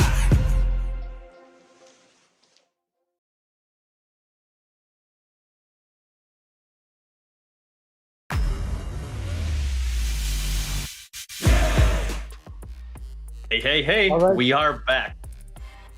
Yep, we are back with the World Warriors Asia South Regional Finals for 2025. Of course, this is Dark Lord. Alongside me is Efron, and we are calling out the actions for the top 8 regionals. We just saw some amazing sets of the first 4 matches, and we saw 2 players eliminating from the bracket itself, and we are coming down real close to that, finding out who will be going towards that Capcom Cup spot to claim that $1 million prize pool. Right. So I do believe we'll be moving on with Prince and Devil Sim now. Yeah, while we are, setting up that match, or probably it's going to be Raihan versus Bashamia. I really want to talk about the brackets and the domination that these guys have shown because, Ionic versus Prince, like 3-0, coming in over there. Tony also, 3-1. He was in his own game. Winners final looks really stacked up, but it's the losers quarterfinal that is really heating up right now because Raihan with Bashamia, we saw 3-0 convincing win over Nubrito as well. Showing the dominance over Ken with his Akuma, and this fireball game just too strong for him. And of course, Devil Sim and Beyond had the set, probably the match of the bracket right now for me. Like very, very close, went to the last game, last round. But then again, Prince versus Devil Sim, too hard to see. I mean, two Indians fighting off with each other. But again, this is one that we have landed right now with. Yeah, I have heard it through the grapevine that Prince and Devil Sim sport quite the rivalry in the community over here. So, we will be starting off with Raihan and Bashamia right now from what I'm hearing from production. So, apologies for that error on my part. So hopefully it's probably going to be Elena versus the Luke, I believe. Yeah. It could be Akuma as well, as we've seen. Bashamia is no stranger at all to the Akuma. Absolutely. And now, with the gameplay that we saw of his Akuma, he was just too comfortable right over there. So let's see if, this time he can be challenged over there. But coming back to this match again, coming all the way from all the qualifiers, and now, you are just few matches away and you're facing on the verge of elimination, and then you have to also defeat your compatriot, the same team player from the same country. But again, there's only one spot over there that they all are fighting for. And of course, with a lot of prize money on the line as well, even in this qualifier, and of course, the Capcom Cup, of course, with that $1 million. That's a life-changing amount, my man. Yeah, definitely not a small amount, nothing to sneeze at, nothing to be trifled with. And as for this player matchup between these two competitors that we have over here, it is usually the case that Bashamia used to come out on top when he's facing Raihan, but in the recent iterations of this tournament event that we have going on over here, it has been Raihan with the last laugh. Before, it used to be like when it was the high stakes match, it used to be Bashamia coming out triumphing over Raihan, but here we have if the last tournaments are any precedents to look at, it has been Raihan winning. So it is the Akuma versus the Elena. And Akuma can't really be as comfortable just spamming fireballs in this matchup over here. It is like there is this tool on Elena's side where she can roll past the fireballs, if I believe correctly. Right. So here we go. Yeah, and of course the modern controls of the Elena, I mean, the rolling will be a little bit of easier on the side as well. But again, feeling each other in the neutral now, giving a lot of respect, poking each other out with some hits. Now, let's see, but just like that, maintaining that corner. Oh, wow, force knockdown over there. The drive rush does not come out from Raihan. Unfortunately, fireballs being established by Bashamia over here. Yeah, but the pacing has slowed down tremendously. I mean, they both are taking it real slow, finally getting a punish counter, making it count, taking him into the corner, plus frames all day, every day. Throw check again. Will there be another throw? No check from the side of Raihan, but of course, punish count over there to seal it off. First on Meaty works out. The Meaty works out over there. Bashamia has thrown fireballs twice. Every time he has opted to get that rolling. Let's see if he mixes up his timing over there a bit. Here there was a fireball and slight inching forward. Bashamia now changing up his pattern a bit. Raihan though ready with the check. Yeah, and again, just like that, maintaining that corner. Now going in again, and I try to escape over there, but DP to catch him off guard. But still favorable position for Bashamia. He has ground to work with right now.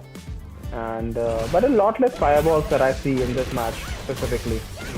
Conversion is there, the overhead reset, guess the scaling reset, and Raihan finishing it off in 2 touches. Both sides have 3 full sticks of butter ready to go should they require it. Right, and they both are really dangerous right now, but again, now Raihan getting the first hit and the momentum as well in this final round.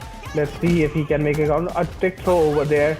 Can he assert the dominance? Yes, he can. Still the pressure is going on. Counter hits again. Oh my god, he's just bleeding out right now and he can convert it. Let's see. Yep, cashing out the meter. This is gonna be it.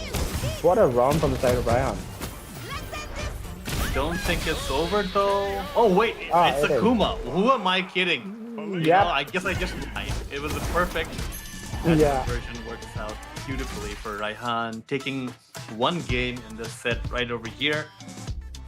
Bachamia perhaps opting to take a few seconds to himself. Not hitting rematch straight away, but not quite the tour to the character select screen. Dude, the walk speed, this walk speed feels illegal at times with Elena, you know. The back walk speed, you're just able to get away with the throw to his up. But again, now Bachamia fighting back, but 60% of his life already gone. Like, you know, they are just playing blazing fast right now. Pokes catches him off guard. Conversion over there. EXDP to rip it off. Yeah, Bachamia going for quite a lot of counter hit sequences. Over here does get grabbed on the parry attempt. Raihan definitely ahead of things over here. Right, and the damage on that throw also because of the parry. But yeah, Akuma in general has very low life in this game. Shimmy attempted, no one's home. Ooh, alright. The Adamant Flame works out. The low off of the jump in. The empty jump low, classic option. Oh, okay. Raihan now looking to chip out Bachamia's drive gauge. Over here, Bachamia does manage to check that with a jab. Does have the life lead. Looking to end this round with 1 touch maybe.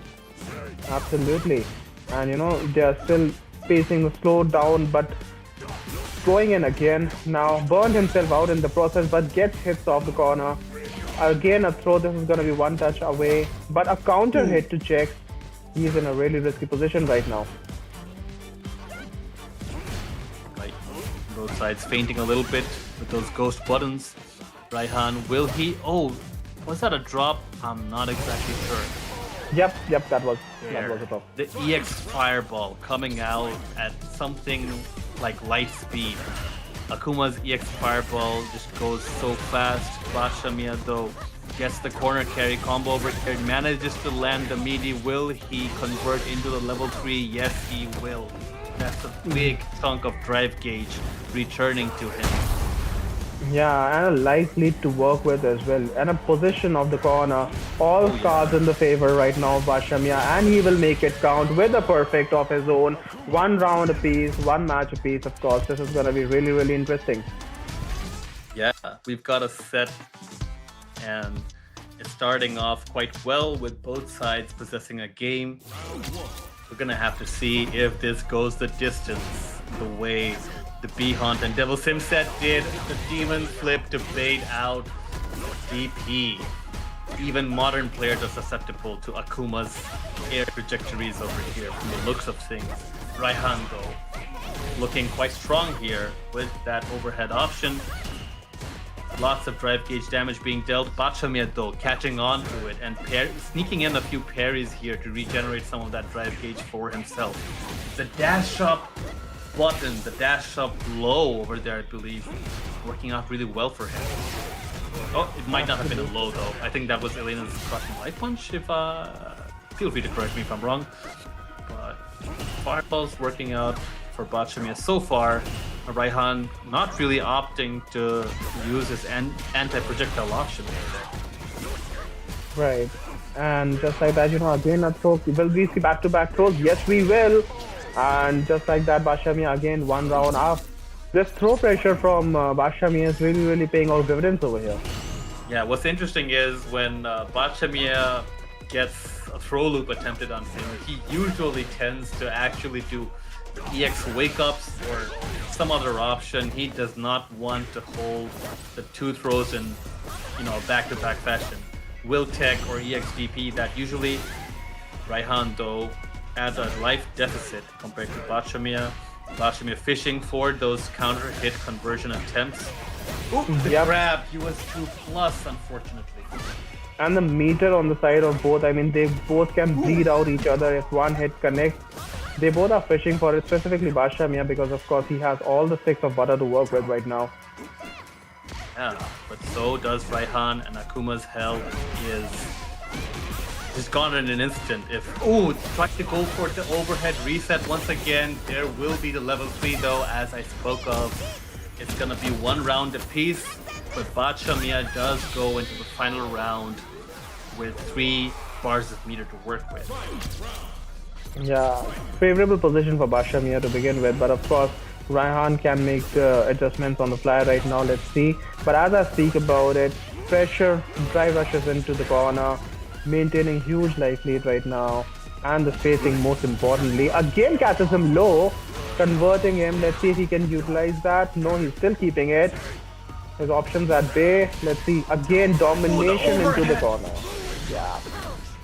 Beautiful side from the side of Bachamiya. That overhead was so clutch over there. And he was just containing Raihan into the corner. He was not letting him escape at all. Yeah, definitely looking quite strong here right now. It is Raihan's turn to answer in this 4th game of the set. Bachamiya, though, if he wins one more, the set will officially go to him, and he will have eliminated Raihan. Quite a strong contender here moving forward, but let's see how this shakes out. Raihan has Bachamiya in the corner, has him against the ropes. Bachamiya, though, answering with an EXDP. The fireballs are going. The set is looking crazy so far, and the interruption is there from Raihan. Gets the overhead, absolutely harassing Bachamiya over here. Goes for a shimmy. Bachamiya tries to jump out, but Raihan here absolutely chipping away his health gauge, but here it is. They find themselves in the mid-screen, and I meant drive gauge chipping over there. Bachamiya has a healthy amount of drive gauge to work with. If there's not a wake-up level 1 from Raihan, he may close this out. Nobody wants to be on the receiving end of those fireballs at this stage. Over here, the DI though does get countered by the level 2 from Raihan. Yeah, what a sequence in that round. I mean, the way Bachamiya was coming back at it, I thought, for once, he can actually make it count. And that's where you called out that, the low under the fireball. But, yep, coming back into the neutral again. Counter hit conversions over there all day.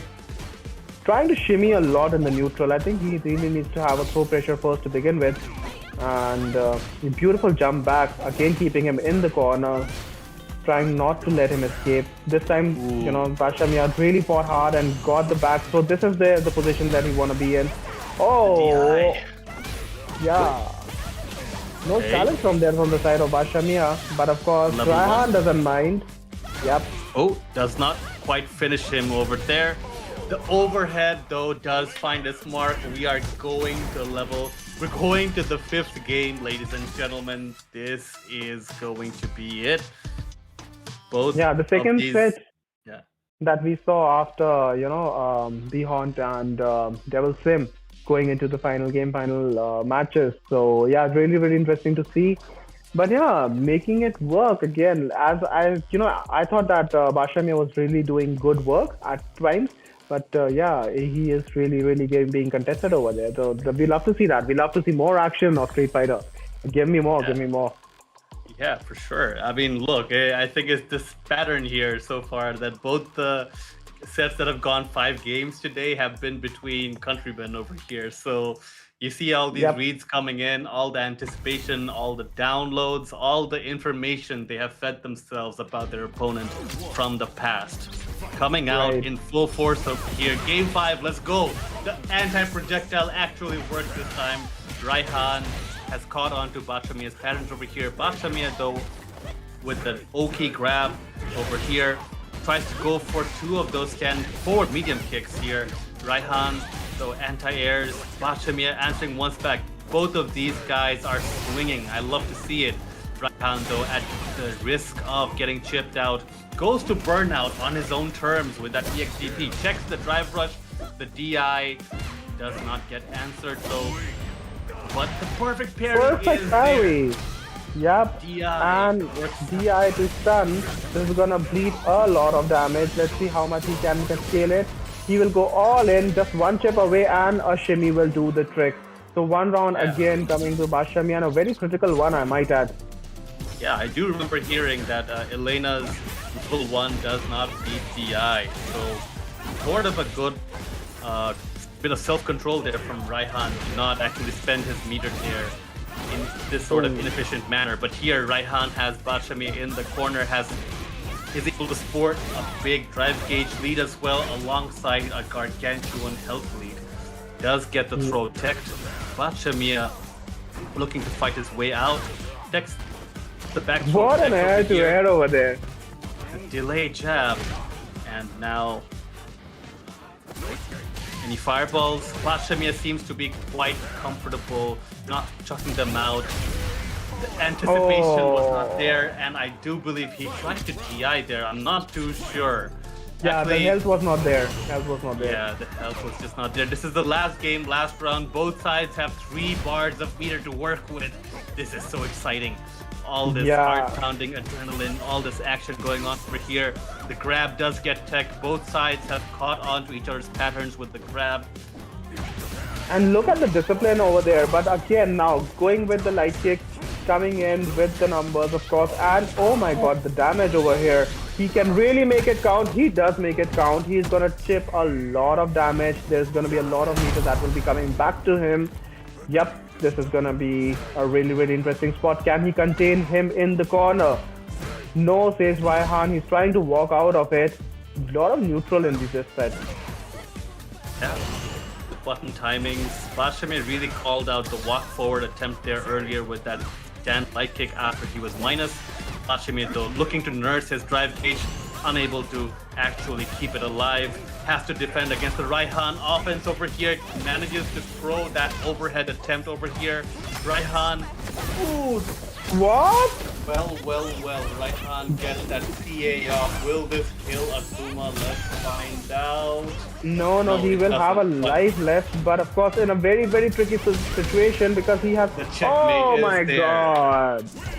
Yeah, wow. Bashamiya was actually really close to finishing that over there. He had the chance to actually bite on the throw whiff with that shimmy over there, but unfortunately his button did not come out in time, and Raihan was able to capitalize on that hesitation there by Bashamiya by actually doing the level 3 from a disadvantageous position.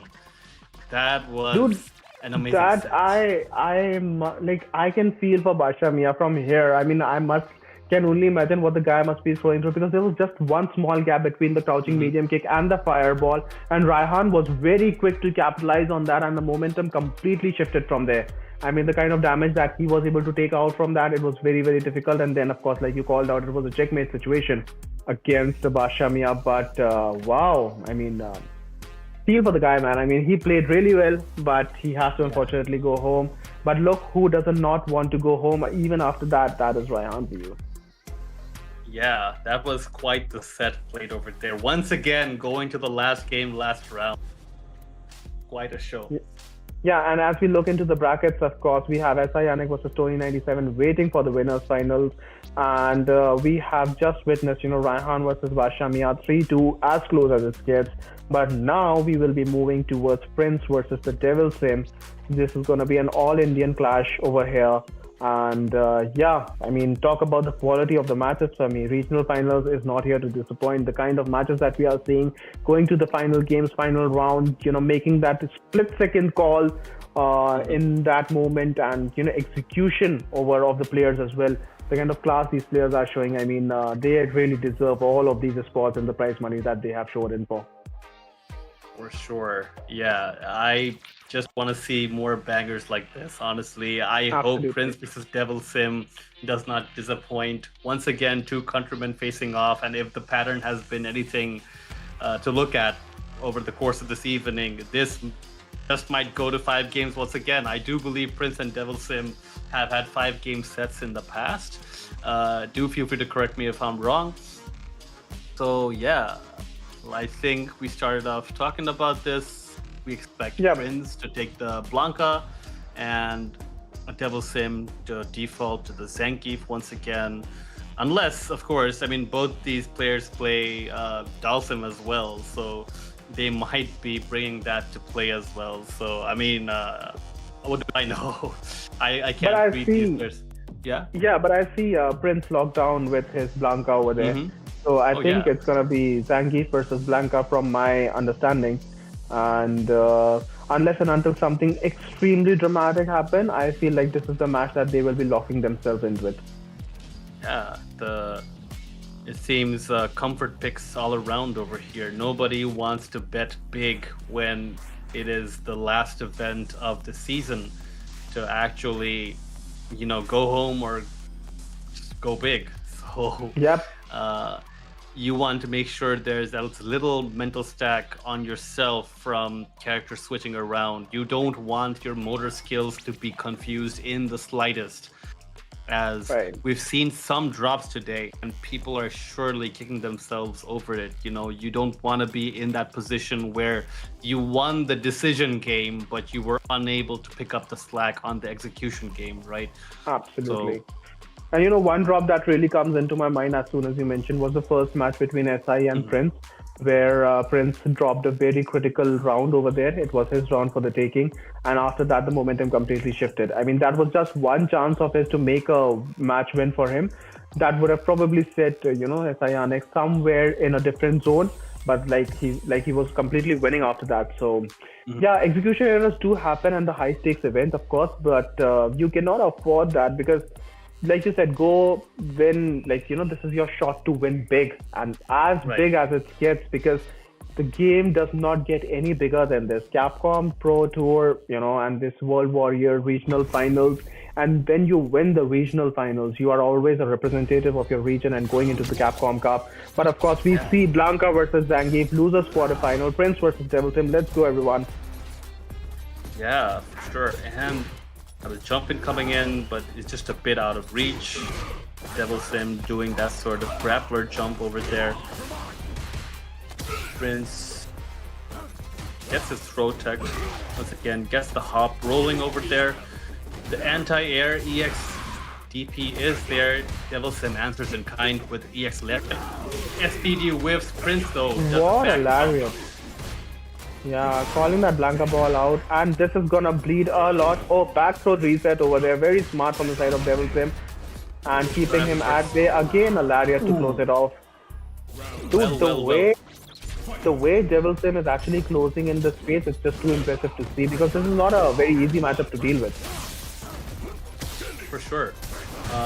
Devil Sim has those lariats under his control, but does not answer back the DI. Prince sets up one of those Blanca-chan dolls in the corner, gets an empty low going. Prince seems to be unshaken from that first round loss over here. Devil Sim though gets an SPD, but he is at full bars of drive gauge, does not manage to get anything in terms of that resource. Devil Sim attempting the perfect parry, gets that stand medium punch going into the SPD. The reset for Prince manages to win that last interaction. Yep, almost had the comeback over there. What an exchange over there. Yeah, starts off with that headbutt to catch the walk forward, but Prince unfortunately did get to make him suffer to that conversion. Earlier does get a whiff on the DP. Devil Sim though has a massive health and drive gauge advantage over here. Just one more touch potentially could be it. The air-to-airs, the body slams, the EX lariat to chip out Prince. Devil Sim has come to play ball. Yep, that Meg Z, Meg Zangief is all greased up right now, and everything is working over here, and what a round that was. Prince not letting those jump shenanigans go on any further. Actually stuffs the neutral jump attempt with that over there. Up into the grab off of the air reset, the overhead, the shimmy. Prince is looking beautiful in his gameplay right now. Gets a grab off on the parry attempt. They seem to be very intimately aware of each other's mind games, their sequences on both offense and defense. And this game so far has not been disappointing. The Blanca-chan gets the last hit off of that level 1. Yeah, it sort of feels illegal, such small Blanca-chan doing damage to Zangief, but still does. And going back again in this, trying to challenge that with his medium punch, unfortunately catches him off guard. And Prince now looking comfortable, not faced with that last round. Perfect parry, punish counter. Yeah, this is going to be huge right now, because he has the space to work with, Like you see, he's just moving around. He just want to maintain the center of the space. You don't want to be cornered by Zangief. And Prince is managing to do that. Gets him low in the drive rush. This is going to be it, I believe. Yeah, one reset away, yep. Okay. One apiece. Is this a download complete by Prince? Yeah, like you said, it is one game apiece. Yeah, I think more importantly, not just download, I think the spacing he really tackles right now very well. He's just maintaining the center of the stage. He's not getting into the corner. If it's the Zangief who's getting up against the corner, and now the pressure is just Blanca. It's just too big to deal with right now. Yeah, I mean, in this game, the positional advantage, if you can possess it, actually adds up so much over time, because when you're in the corner, you do not have any real estate to work with. Your opponent can run a whole gamut of offense on you, and you have to be the one making hard reads to get out. But for once, this is the opposite, and Prince, though, manages Talk to about do hard that. reads. Yeah, for sure, just jumped, and it worked out in his favor. Prince absolutely putting on a show over here. Big damage from every touch, from looks of things. Has the level 2 rolling. Yeah, I think there's a lot of desperation coming in from the side of Devilsin, because he thinks Prince is running away, but he really needs to maintain the first match pacing right now, because Prince is really capitalizing on the damage that Zangief is taking right now. Yeah. Managed to wait out his burnout really well so far. Does he even need his drive gauge? The results say no. Yeah, dancing all around. Yeah, Devilsin really needs to slow down. That's a wise call. That's a really wise call to go back into the character select, because Prince was running away. And what really stood out to me was the first match, where he was able to control the pacing. But from what I have seen in the last 2 matches where Prince has won, he seeks out the desperation that Zangief is actually seeking out. He's really challenging the buttons. He's really making it count. And every interaction, Prince is just capitalizing. So let's see if Devilsin can now get a breather in. And like I said, Prince like to close it off as soon as possible. That traded though. Yeah, whenever Devilsin is playing very hot, Prince is able to cool himself down and play a bit more patient there, though the Lariat does answer the Blanca ball. The slide gets jumped in on by Devilsin. Prince working with the massive drive gauge lead, manages to get that spend, and that is burnout for Devilsin. The throw, the delayed grab has been teched by Devilsin, but Prince has him near the corner. Devilsin trying out that charged heavy punch. Perhaps a bit risky, but Prince now manages to land that DI. He is at set point. Seems to have a whole download complete done on the side against Devilsin. Right, and a burnout against a character like Blanca, it's too risky to call off. And of course Zangief has no options as well, no EXCPs, nothing to work with.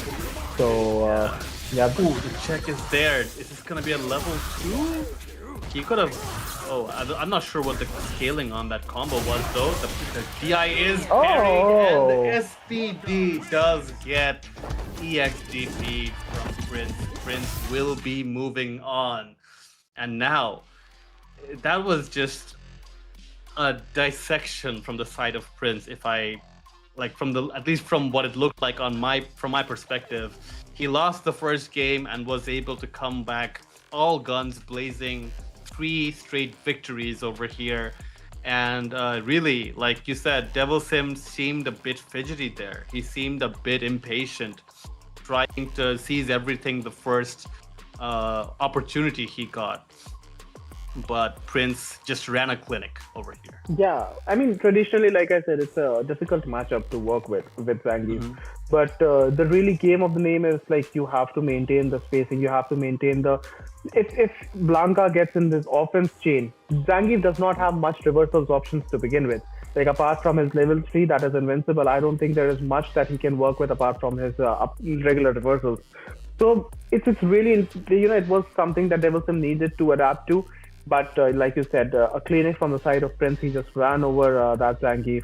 But really what stood out to me was that first match. That really showed signs of life, and I thought that for once that maybe Devil Sim can even eliminate Prince over there. But yeah, beautiful props to Prince, of course, coming in. Now we are set up with 2 last winners finals, that is SIonic versus Tony97 and Raihan versus the Prince. So just 4 left in this top 8. One of them will go to Capcom Cup. Dude, just making me say that thing, makes me feel like, wow, that's really huge. I can only imagine the pressure that these players must be going through with right now. Yeah, absolutely. It is, we have to say, well fought, attempts by Bacha Mia and Devil Sim over here. They will be leaving this tournament. This is the end of their season. They're going to be going out at the 5th and 6th positions over here, earning $500 apiece. But moving on, like you said, we have the top 4 coming up over here. It is SIonic and Tony97 on the winner side of things, and Prince versus Raihan on the loser side of things over here. So one of these 4 will be crowned our region's victor for the season over here. So one of them will be going on to Capcom Cup, representing our overall scene. And yeah, I can't wait to see what the future holds in store as it relates to these matches coming up. Yeah, and correct me if I'm wrong, these are the top 4 leaderboards as well of our region, right? I mean, SI, Prince, Raihan is definitely there, and Tony97 as well. So, that's really translating into the consistency of all these 4 players. And they are still not contested by the other remaining 4, as we have seen, because they are just class apart right now and they have managed to pull off their executions. But yeah, man, what a top 8 we are witnessing. What an action we are witnessing right now, because every match that we see, it's like in a class of its own. Yeah, it's been very exciting to say the least. Really, very little, uncontested action going on over here. Everyone's come to play. They're just ready to go straight off the bat, adapting pretty well, I have to say. Right. And as we can see on the screen as well, I see Tony97 gearing up with that Mai. And SIonic, so we will be going towards the winner side, of course. And this match will decide who will be going into the, the winners grand finals. So a lot on the line for these 2. Yeah, that is definitely a great position to be working with if you can make it onto the grand finals over here. SIonic is no stranger to the Mai. I do believe he's played the character quite a bit on the ranked leaderboard. Tony97, though, seems to have eschewed his traditional Manon pick for the Mai, not really going with what would be considered a comfort pick, but who knows, maybe this is his comfort pick now. Maybe he has chosen to play with the best tools available in the game for himself, which is not to really downplay his Manon in the slightest, but he as a traditional KOF player and so on, he seems to have found his new zone of comfort, as it were. And if SIonic sticks to the Akuma, that is also a character Tony97 has played a fair bit across lobbies and ranked games. So let's see if Tony97 can once again run the clinic that he ran on Raihan, but yeah, but you know, when the character familiarity is definitely there because all these four players are seasoned players, of course. They have played all characters against all conditions, but what really comes down to is the execution in the top 8 because, of course, this is the regional finals and the stakes are getting higher and higher. This is the highest the stakes that has been for these people this year. You know, so this is going to be really, really interesting to see how they can manage their executions because SIVC has their own elements, but of course, Tony 97 is no slouch either. My versus Akuma. Here we go, ladies and gentlemen. Winners final. All right, starts off with a fan. The overhead lands, but there is no big conversion available from that. I believe fireballs are going in. The jump in does not find its mark. Oh, trade. Ionic drive rushes forward, gets under fireball rolling. Both players itching back and forth. Yeah, an air fireball to navigate around that fan. Only Akuma can do that, but of course, not only 97. Oh, it could have been huge. A whip was there, but unfortunately was not able to capitalize on that. He was counting on that. Counter hits over there, checking his drive rush.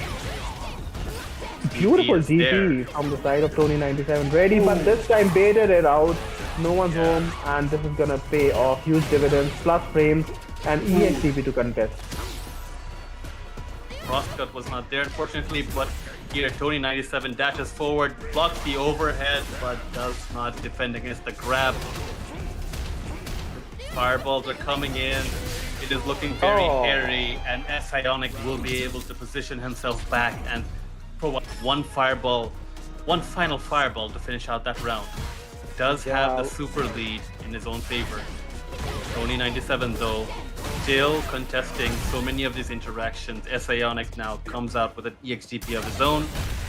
Tony 97 gets the DI off. That may have been too late to actually answer back. There are frames. Yeah, and now, burned out himself, but jump out, very critical jump out. Otherwise, it would have been very, very critical for Ionic. But now, utilizing his level 3 and making the most out of his meter that is, and huge repulsion over there, and up shimmy punish counter, sealing it off. First game goes with Ionic against Tony 97. The crouching medium punch absolutely hit the job over there from that shimmy. Ionic with the walk up crouching medium kick. Ooh, air fireballs. Definitely playing with Tony's reactions on the air, but here that is proven false by 2 DPs right over here.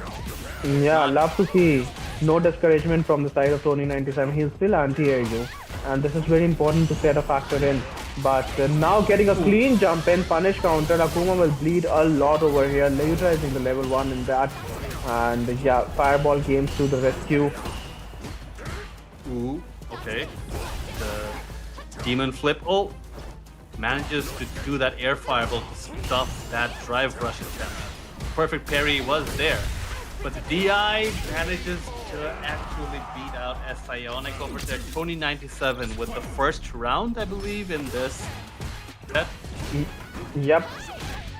Right. Sweep. Beautiful by Ionic over there. The parry is there. Crouching medium punch and 5 stock of fireballs. The forward medium kick there. The DP is available, but he does overbite on that whiffed high special move. Ionic. Drive gauge advantage, does have the fireballs to work in his favor. Tony 97 does not drive rush off of that, chooses to be economical by dashing up off of that conversion.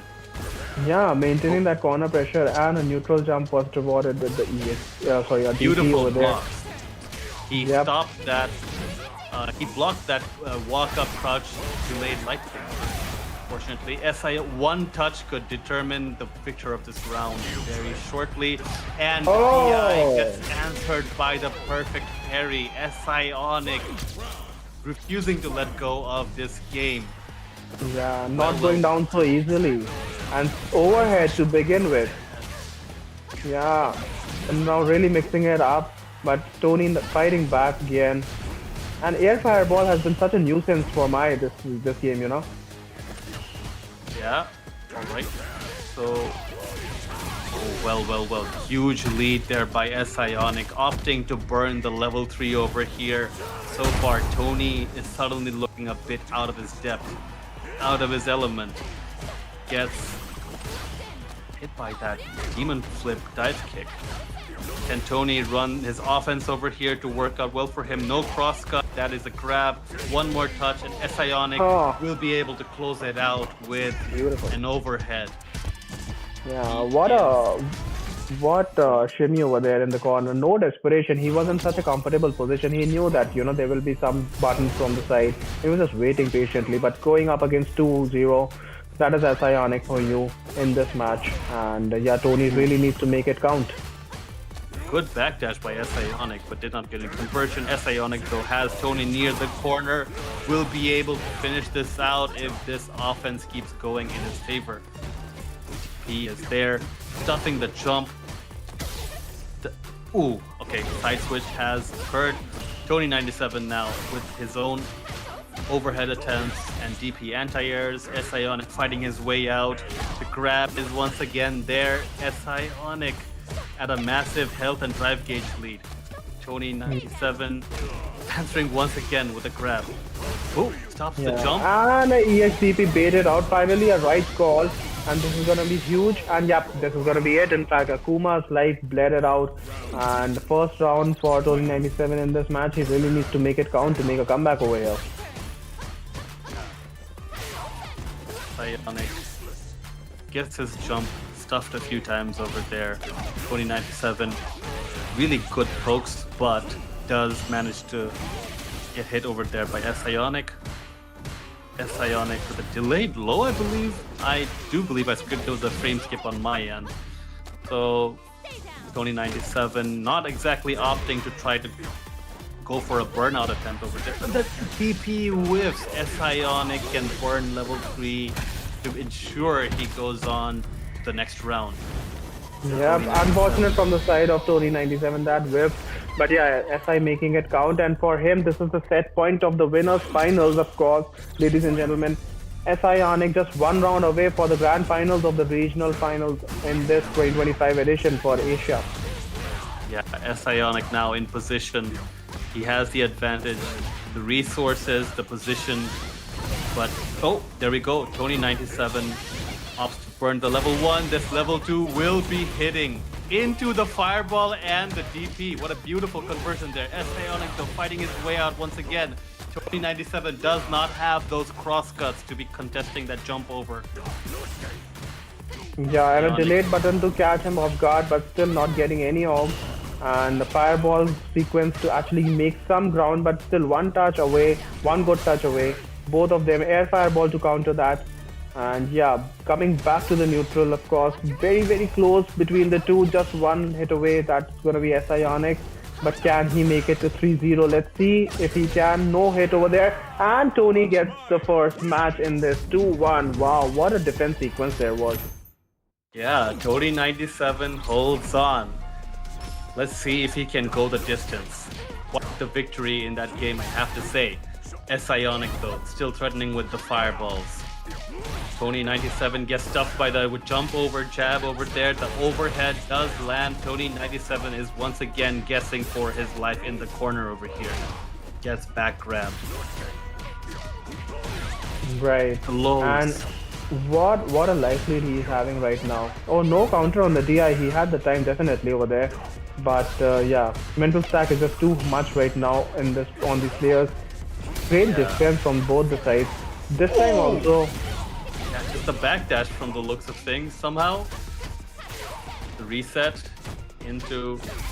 I don't believe that... Oh, the DI actually lands. The mental stack works out really well. He was able to hide that DI right behind everything else. And Tony 97 somehow catches Ionic over there. What a beautiful bit of gameplay over here. No DP now. Tony 97 seems to have had other options uploaded to his consciousness over here. Ionic fighting back, refusing to let Tony go any farther over here. The DP, how beautiful against that dive kick option from the demon flip. The shimmy puts Ionic near the corner. No grab attempt. went for the delayed button option, potentially to catch out some sort of tech or delay tech. Oh, Ionic burns out, will be going into the level 3 to ensure that he gets his drive gauge back to some extent. Yep, the good meter management over there. But of course, the DPs from the side of Tony97, I mean, they're just too good right now. And of course, still in the burnout, they do a lot of chip damage, but not opening up. That is Ionic over there. And now coming back with his drive rush. This is going to be huge. Again, a shimmy attempt, no bite over there, but too patient from the side of Ionic. This is going to be anyone's game right now. Let's see if Tony97 can make it count, because he's of course in one round up. And yeah, just one touch away, both of them. Beautiful neutral jump actually. Oh my god, he tried. What a sequence that was. I mean, you know, because if he would have landed, he would have died. So he had to use that option to get away, but of course, catching him off guard. Yeah, beautiful awareness from the side of Tony97. Unfortunately, not able to work it out.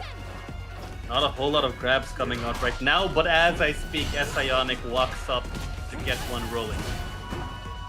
Right. Fireball option coming through. The DP, that was amazing restraint there from the side of Tony97.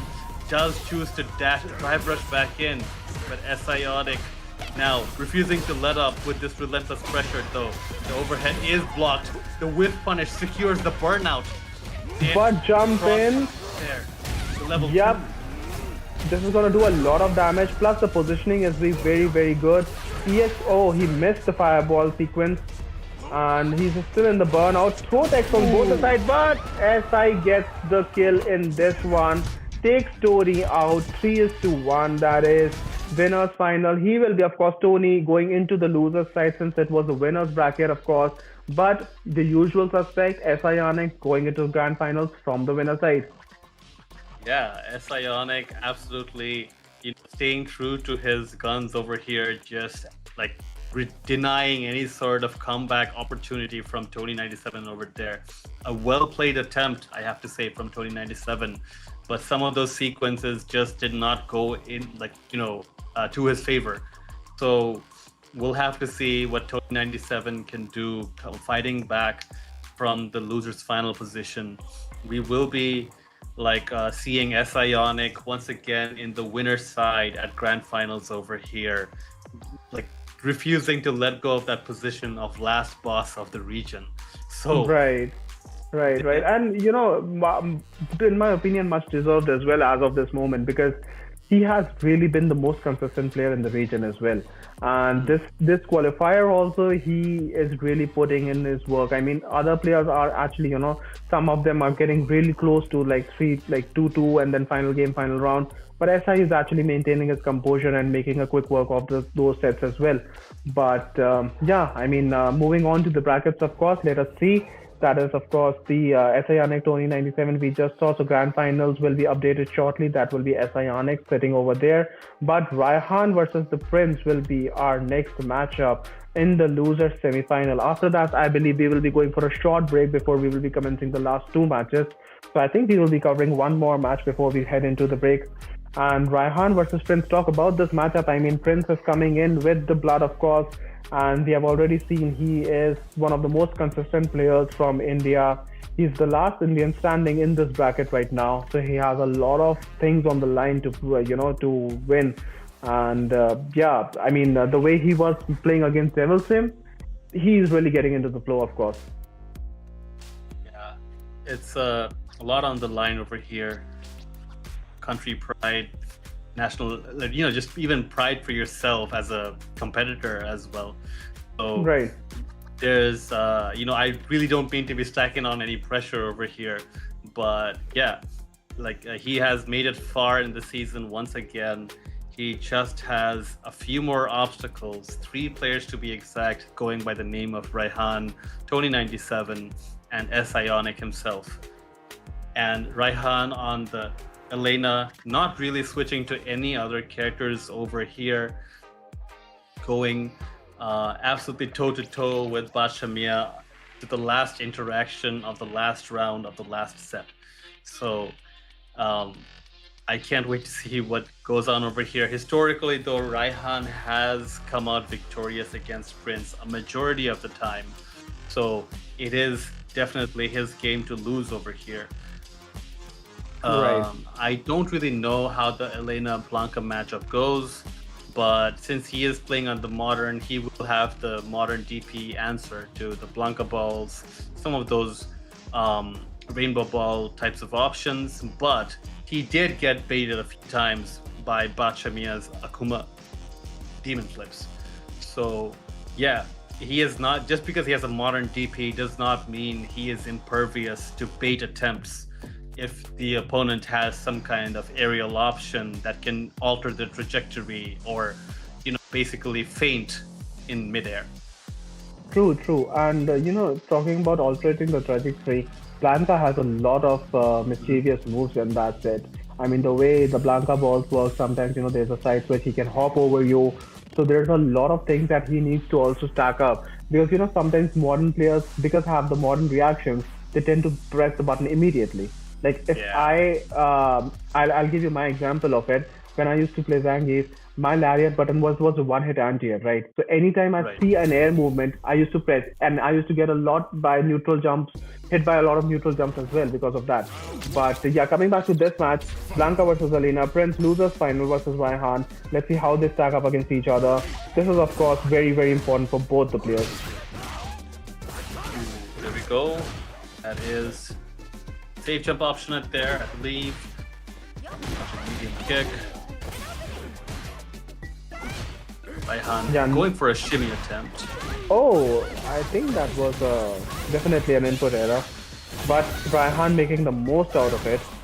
And getting a lot of damage in this fighting back, of course. Button checks over there. And slide. Ooh, I do believe that was an attempt to make Raihan miss his ODDP on Wake Up. That option from Blanca has some frames of invincibility, I believe, which is the sides. But here, Raihan comes out triumphant in the first round of this set. It is Prince's turn to adapt. Right. First round goes to Raihan.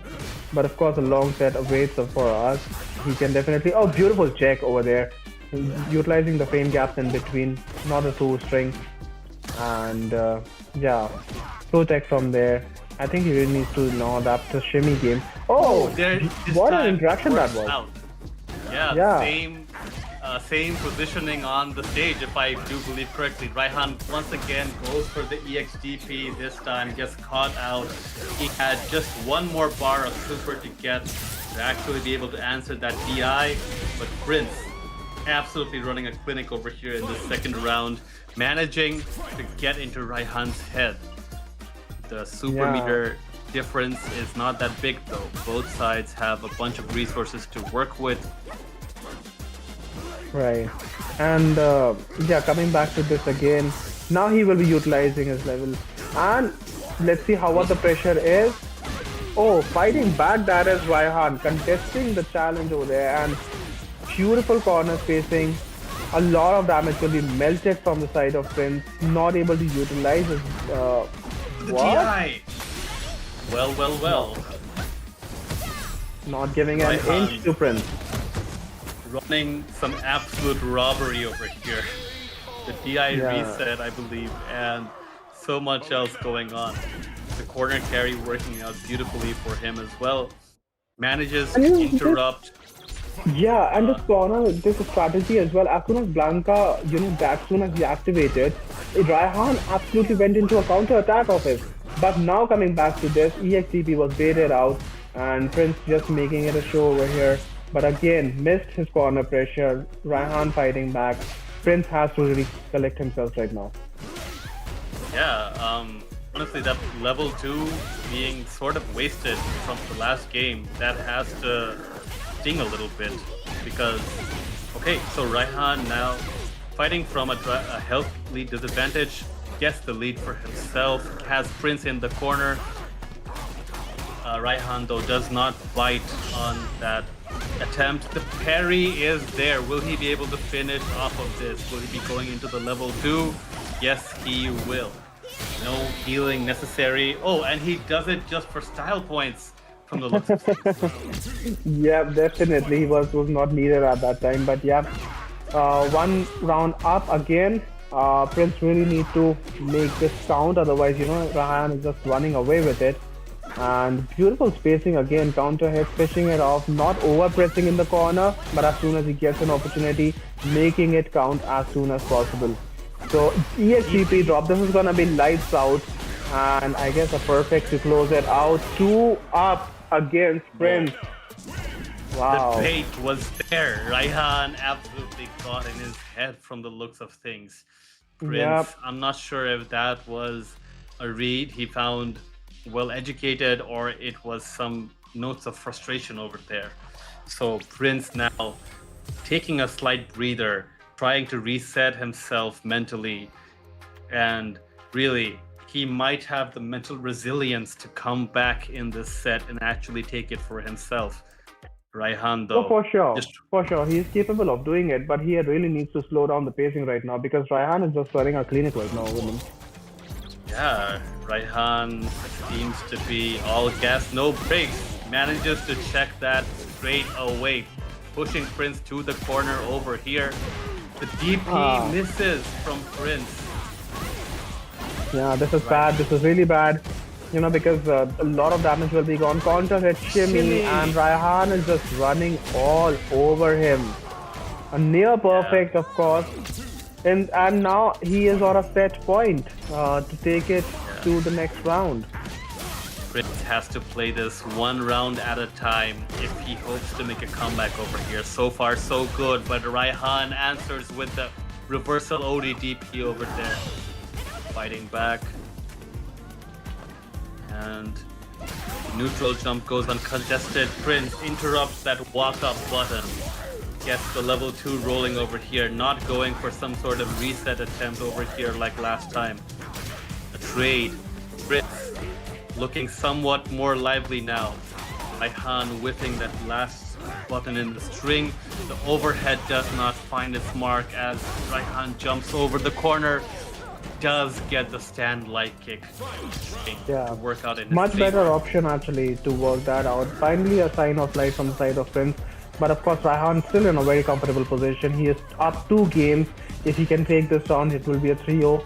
So Raihan not in any pressure right now. It's all about Prince. Punish counter, beautiful spacing in the neutral, and yeah, maintaining that corner. Slow it down a little bit, that is Prince, and getting hits in, really making the adjustments. Hopping into the corner, that's a risky business, but again coming out of it. The shenanigans do not disappoint. Prince gets the punish counter grab on Raihan, adapting from the looks of things. Not able to capitalize on that whip button, that high over there. Raihan looking to run the steamroll though, even though he is at burnout. So he's burnt out. The DI though trade. Prince does not get the crumple over there. Does get the level 2 rolling over here. It is his chance to get some offense rolling. The Blanca Chan does stream across the screen, but Raihan will be able to convert this into the level 3. Oh my god. 3-0 out over Prince. Prince has signs of life, but Raihan absolutely relentless in his pressure over here. Well. Tough luck to Prince. I mean, what can I say? 3-0 going in that fashion. Yeah, we all expected a little closer matchup, but like you said, traditionally Raihan has been the player that has come on top in the previous encounters as well. And yeah, tough luck to Prince going out like that, but props to Raihan for making it count and making it look convincing in that fashion, because it's not easy to take down Prince so convincingly. I mean, we have only seen few players to match that quality, and Raihan definitely showing that he is the one that belongs over there. So yeah, what a set. I mean, what can I say? Yeah, it is very unfortunate for Prince to be going out like that, but he did put on a few good attempts over here on the rounds. It did feel like a close 3-0 at times to some of these games. Like, he did contest quite a few rounds over here. He will be unfortunately leaving this tournament at 4th, taking $700 to his name over here. And making it count, that is, but $700 is a very, very good prize money. But now we are only left with 2 matches, the losers final and of course the grand final. Tony 97, Raihan and SI Yannick are the 3-man standing right now. One of them will be going to the Capcom Cup. Congratulations to Bangladesh. There's definitely a Bangladeshi representative over there. But as we speak about it, we are going for a really short break. Don't go anywhere, as we will break down the last 2 matches and decide on the next segment who will be taking that regional final spot and going to the Capcom Cup. See you on the other side. See you soon.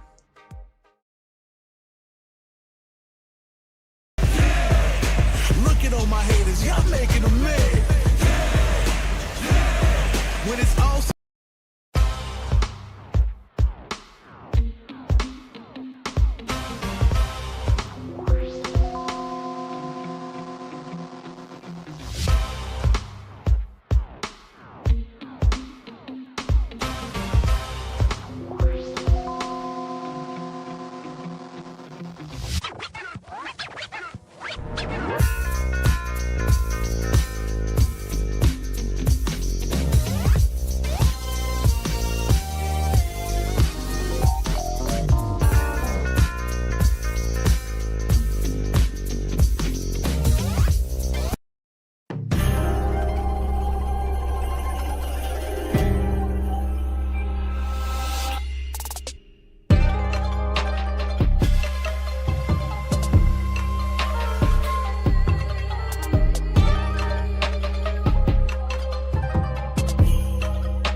already know.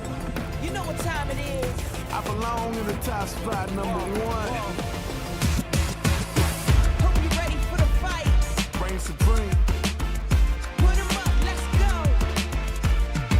#1, yeah. I've been laying locked, training for this moment my whole life. Cold nights, in the rainy days, hope I get mine, spin mine. For the accolades in the empire, I need that title in my possession. Once again, it's on, it's my time to shine bright. And if you try to stop me, then you're gonna pay the price. All them late nights finally paid nights. Awake in my dreams, but you could call me the greatest of all time. Yeah, I'm focused. You know how bad I want this. I'm giving it my all. Never thought this moment is golden. I control it. All eyes on me. I see I'm watching. Once I'm locked in, ain't no way that I'm stopping. Clocked in. It's time to put in work. Go berserk. I'm in my zone until I'm first. Believe me when I say nobody can see me. This a product of hustle. I just make it look easy. Non-stop. You ready or not? When it's all said and done, I'ma be on the top. 3, 2, 1. I'm ahead of the game. Y'all remember my name. Non-stop. You ready or not? When it's all said and done, I'ma be on the top. 3, 2, 1. Let's go. Yeah, I belong in the #1 spot. I always kept the business, nothing personal. When you always see nothing, I just barely scratch the surface. Throw me in the rain, let me do my thing. Thought they hit me down, fighting through the pain. When I'm in the zone, I ain't never say much, but you see me up top. You see my numbers healthy, the pressure don't stop. Until I'm in the top, see the bottom seeds watch. They almost see me flop, but I'm stepping on them, watch, let them watch. Born ready to fight, this is my moment. Coming for it all, just show me my opponent. Wanna be great, I'm a legend in the making. And this is mine for the taking. Cause I got what it takes to be on top. I'm #1 cause I don't stop. Hard gas, no brakes, high stakes. I don't act tough till the tussle let them fold ya. Non-stop, you ready or not? When it's all said and done, I'ma be on the top. 3, 2, 1. I'm ahead of the game, y'all remember my name.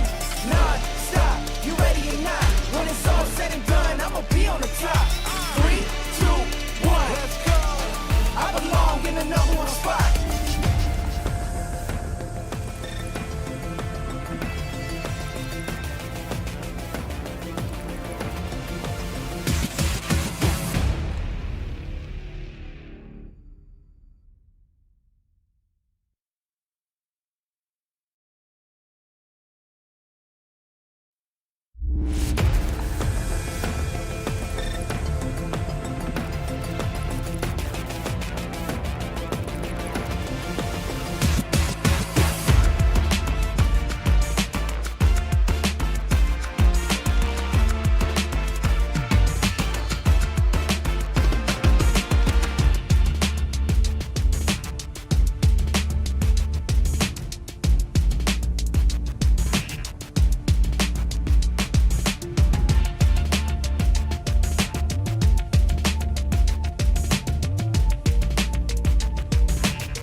right, we are back with the final stretch of this event, of this top 8. This last bit to go for the regional finals over here. Sorry to cut you off there, my bad. Yeah, no issues. I mean, the action is too exciting to miss out upon. And like you have said, this is of course the World Warrior Asia South Regional Finals, ladies and gentlemen, for 2025, and we have come down from all the 5 qualifiers to just 3-man standing over here, and we are just gonna start our action with the losers final, and the one that will be contesting SI Onyx domination in the winner's side, still undefeated. Yeah, SI Onyx still setting himself up as the last boss to beat. Whoever goes up against him will have to beat him twice. Once to bring him down to losers, and another to seal their victory over him decisively. But before that, we're gonna have to see Tony97 versus Raihan. This is a run back from the earlier winners semifinal set. And that one was won pretty cleanly by Tony97 at 3-1. So Tony97 really having the upper hand over here. And of course, we see the big guns over there of Tony97 rocking that Manon. And yeah, he is really someone that has shown great matches and great awareness all around. And just, one match away from grand finals, I can only imagine the kind of things that he must be going out with. But Raihan, of course, had a really strong showing as well, going previously against Prince and making a quick work of it. So yeah, Raihan again, like we have seen, both are veterans of the community, like you say, SF4 vanilla days. So yeah, too hot to handle right now, these two players. But of course, the final boss of this region awaits. That is going to be SI Onyx on the winner's side. So really interesting to see how these perform against each other. Elena versus this Manon. What do you think about it? Elena versus I believe it's gonna be the Mai, as we've seen Tony over here. I mean, I have to ask though, were the players consulted for who their mains were going into this, or like what they play? Maybe he intentionally picked Manon there to put on there to like have everyone think it's gonna be the Manon, but then he pulled out the switcheroo. Maybe he actually went into the Mai, and honestly, his Mai has been performing pretty well for the most part. He has come quite the distance. It has really come to its own, and I can't wait to see this matchup go on again with the run back, like I mentioned earlier. So yeah, the first time through, it just seemed like Tony97 had most of those interactions down. He was shimmying at the right places, and like he was generally beating Elena out, Raihan's Elena out with those buttons for the most part. So yeah, we'll have to see how this shakes out. But yeah, what do you think? Yeah, I mean, with Mai in the mix, I think it's anyone's game right now. But of course, Tony97, like you said, had the upper hand previously, and the way that they both were playing, definitely Tony97 is the favorite to win this match. But like I said, losers final of the region, I mean, not an easy match to pull off, and anything can happen. It's an FT3, and like I said, Raihan, of course, coming with that hot streak of winning against Prince as well. So he has taken some big names down on the way. So definitely, I mean, the match can go either way, and this is what we love to see in the Capcom, for the Capcom Cup going up against in the regional finals. All right, so it is going to be the Mai versus Elena once again. Both these men refusing to shift any characters over here so far in this event. All right. It's a bit of a delay, it seems. There we go, round 1. All right, so starting off right over here with the Fireball, 2097. Starting off, not spending any drive gauge on that, does not have the stocks, but Raihan gets that cross-up going. Perhaps he took a few notes from watching the lack of those cross-cuts coming in from 2097 earlier. But here, Raihan absolutely able to catch that neutral jump with a DP. Oh. Yep. And again, now going in with the pressure, but great defense on both the sides. I mean, still maintaining that neutral spacing. Punish counter as I speak of it, level 1 to connect, This is gonna be damage, and of course the OS over there sliding under but catching him with that. My span is like I think they're the best projectile in the game right now. Yeah, for sure. Definitely taking up some of the space that characters like Guile were known to have earlier on. Definitely can play a bit of the Guile sort of gameplay. The drive rush overhead gets Raihan to the corner. Absolutely putting the pressure out with those fans over here. Raihan overhead does find its mark. Tony97 has to be the one guessing right now. The block straight into the walk-up grab. The shimmy is there. Tony97 falling for it. Will there be a super spent over here? The level 1 should suffice. And indeed it does. Yeah, beautiful meter management. Still, having 2 sticks of butter over there with 1 round apiece. And this can be anyone's game. Poking each other in neutral, getting the first sequence, that is Tony97. Now taking into the corner, throws again all day. Will there be a third? Let's see. No one's home over there. But a beautiful DP to escape over there. But a walk back DP to ensure that it hits. Very good presence of mind there by Tony97. Here, will he? Ooh, he does get interrupted with the level 3 in the middle of his drive rush cancel. Tony97 at a drive gauge deficit does have 3 bars of meter to work with on his own side. No DP anti-air right there. The overhead and shimmy working out really well. Well, not sure exactly if that was a shimmy as much as it was a walk back against the walk up grab attempt. Like you mentioned, Elena does have pretty good walk speed to work with. Yeah, so that's the advantage of it. But now taking the first match, that is, and now showing no signs of slowing down, that is Raihan. The tables have turned quite dramatically, but a beautiful parry against that DI, making it count. Otherwise, it would have been a very bad sequence for him. And yeah, Tony97, of course, trying to make it work, but Raihan's still on a life lead right now. Yeah, not exactly sure if that was some sort of ghost parry attempt just to confuse Raihan's timing or something, but that could have been some sort of drive rush attempt even. But Tony97 definitely trying to claw his way back. Over here, the shimmy works out beautifully. Raihan seems to be in quite the pickle right now. Right.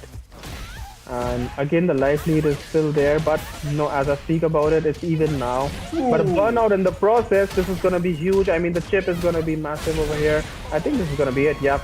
Checkmate sequence over there. So just like that, 1 round goes to Tony97 in this. Raihan immediately fighting back, not giving an inch over here, and maintaining that corner. Counter hit conversions. Yeah, a lot of pressure from the side. And what spacing over there for the punish counters. Yeah, he's just dancing all over Tony97 right now. Raihan taking that round. And yeah, this is just too good from the round itself. Now going in again with the 3rd round. Cashing it out on the meter. This is going to give huge advantage and spacing as well. Corner pressure. Oh, delay over there. Catching him. But a jump out. 2 trades over there. This is going to be interesting to see as Raihan sits on a life lead. But Tony97 utilizing all of his meter.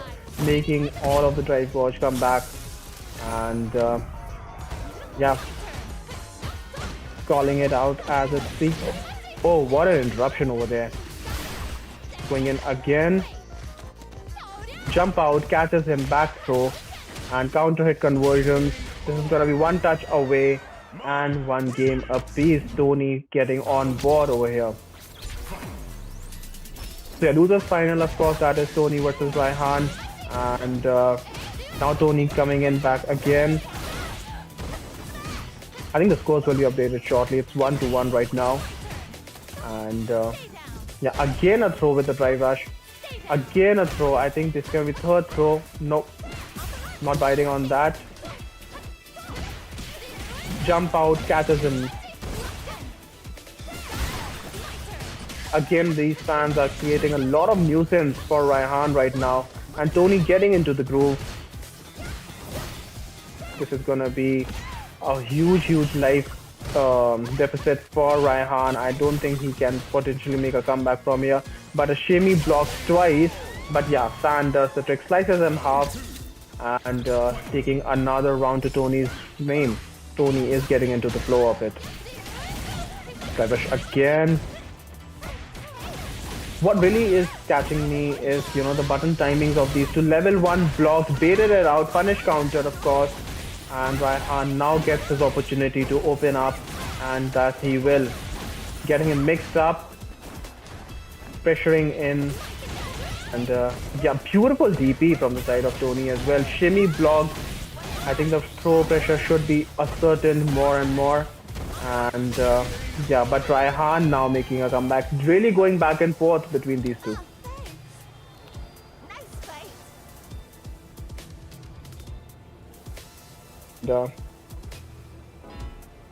Yeah. Oh, and there's a slight connection error. I have no idea as of now whether it is from the player's side or from the broadcasting side, but it was 1 round apiece in that final round. There seems to be a network outage right now, server, probably because we are also losing our co-caster right now. But as we speak about it, the situation stands that it's 1 apiece. I don't know what will happen about that match. We will be shortly updated about it. And yeah, as we are trying to you know, make connections happen again with FR, I think he is facing some difficulties regarding his comms. So I'll call out the action meanwhile. And but I'm really interested to see like who actually gets that round, because it was a nail biter of a second match. It was 1 apiece, but the connection drop was there. Sometimes it does happen in online settings, as much as you try to avoid it. But yeah, getting the stakes really high, like I said, you know, these players, the top 3 only standing, that is Raihan, Tony, and Ionic. So this is really a long road for them, because the way they all have, you know, managed to make it work. And it's not easy, you know, when it comes to prepping for these tournaments where you have a set field of top 8, because every player knows every player, and you know, you have so much data right now. The servers right now have so much replays, so much analyzed, that you can dissect each and every aspect of it. And the teams also helping each other, like, you know, the community is helping in and trying to get these sets in. So it's really interesting to see how these players actually manage to, you know, make it work. But I think we are awaiting our next match. I think there's gonna be, yeah.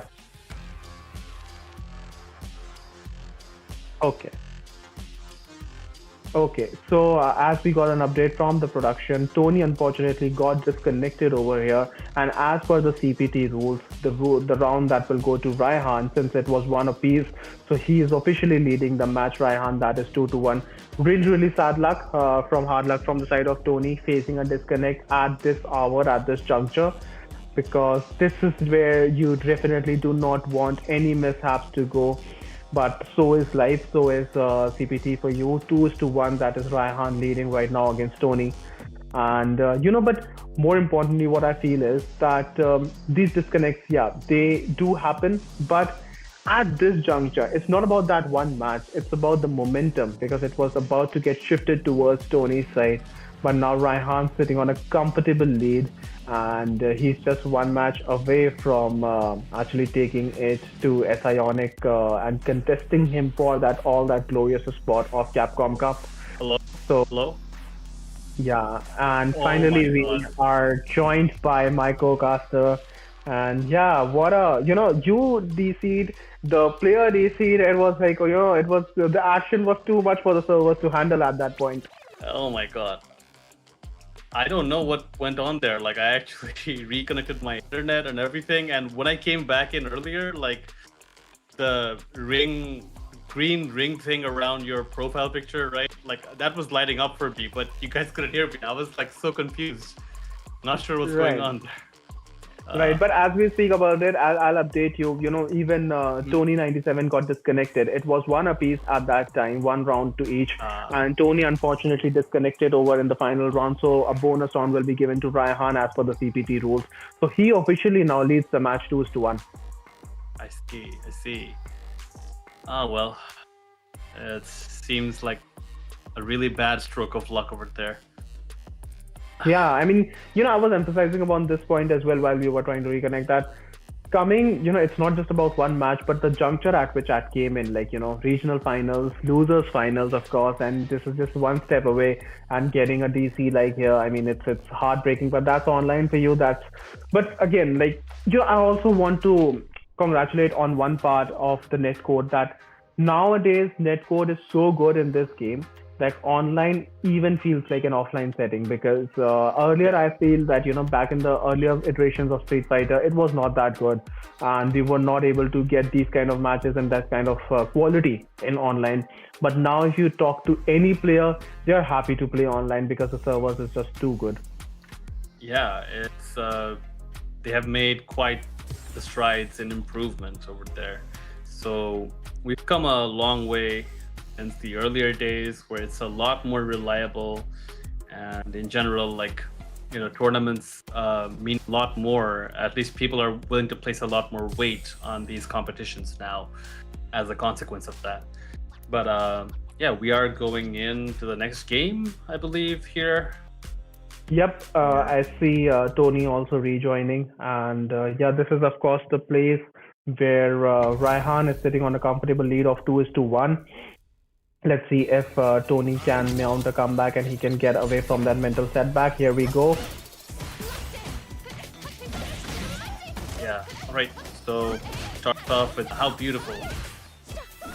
Some neutral jump attempts over here. Tony97 looking quite excited from the way he's handling things right here. Lots of button whiffs going on. Raihan with the jab on the walk-up grab attempt from the looks of things. The jump in was beautiful from Raihan. Gets Tony97 near the corner. Yeah, the jump in's really making it count, but again a counter hit. Oh, what a jump out to get out of that DI, and but still not capitalizing that much. It was a good call out, but again now punish counter with the DI. Reset. Yep. Oh well, Tony is, you know, absolutely, you know, trucking forward with this. His back is to the wall, and he needs to be taking this one round at a time to make sure he can go the distance. Raihan, though, capitalizing on the throw that was 2+ before it, so does manage to punish counter there.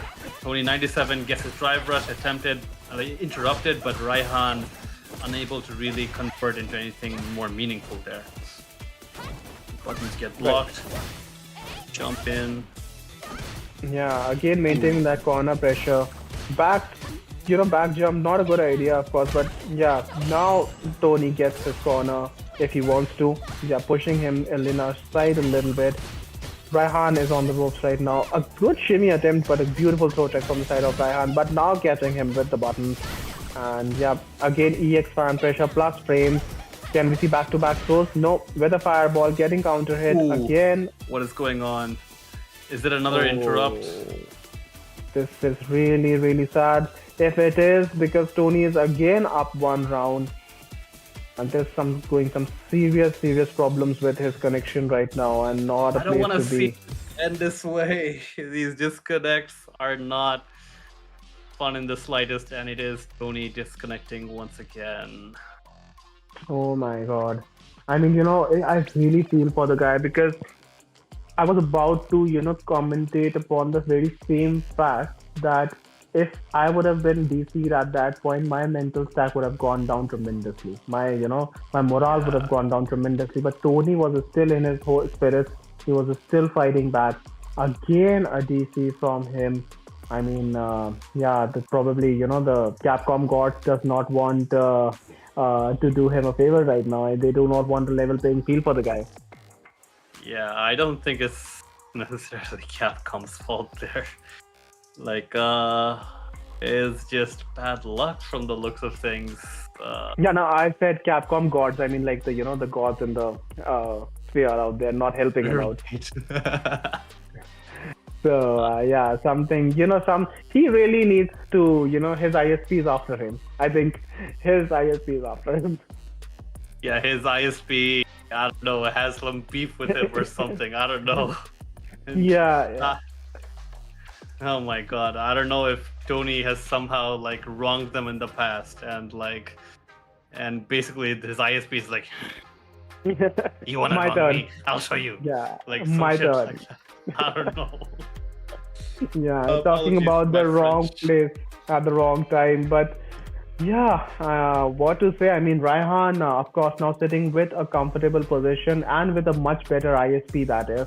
And so he is getting all the props over here. But yeah, I mean, what can you say about the matchups like this? Because you really want to see the action. The guys are definitely talented enough to provide the action, but sometimes these just technical difficulties happens, and that's just life. That's just harshness, to be honest. But what can you say? And we will be getting a quick update from the production side as well soon as to what the procedure is about the match and what's the current situation. Because last time we awarded 1 round to Tony, and that awarded him in his match. This time, I think we are going to start off with 1 round apiece in the third match. But yeah, tough to say. I mean, if the connection restores within that time, that is. Yeah. Did it go to Tony or Raihan? Don't seem to recall. The last time when it was interrupted, it was given to Raihan as a bonus because Tony DC'd. Okay, so this time it was the other way around? No, I think it's this time also Tony DC'd. I think it's his ISP that is creating the problem. So Raihan, because I see him in the lobby, so I don't think there is any problem with his connection. Yeah, as we got a word from the production as well, Tony disconnected, and we will be getting an update about it soon as to what the match situation will be, because of course we have to prescribe a time limit as well for the players to reconnect, since there are live brackets to run, and this is a live show that we present to all of you. Again, everyone, thank you all for tuning in. You have been a great, this has been a great journey commenting and casting alongside UFR, because World Warrior Asia South, I mean, you cannot get any better than this, does it? Yeah, it's been a blast for sure. There's just been so many, twists and turns along the way. So many hype sets to spectate and, cast over.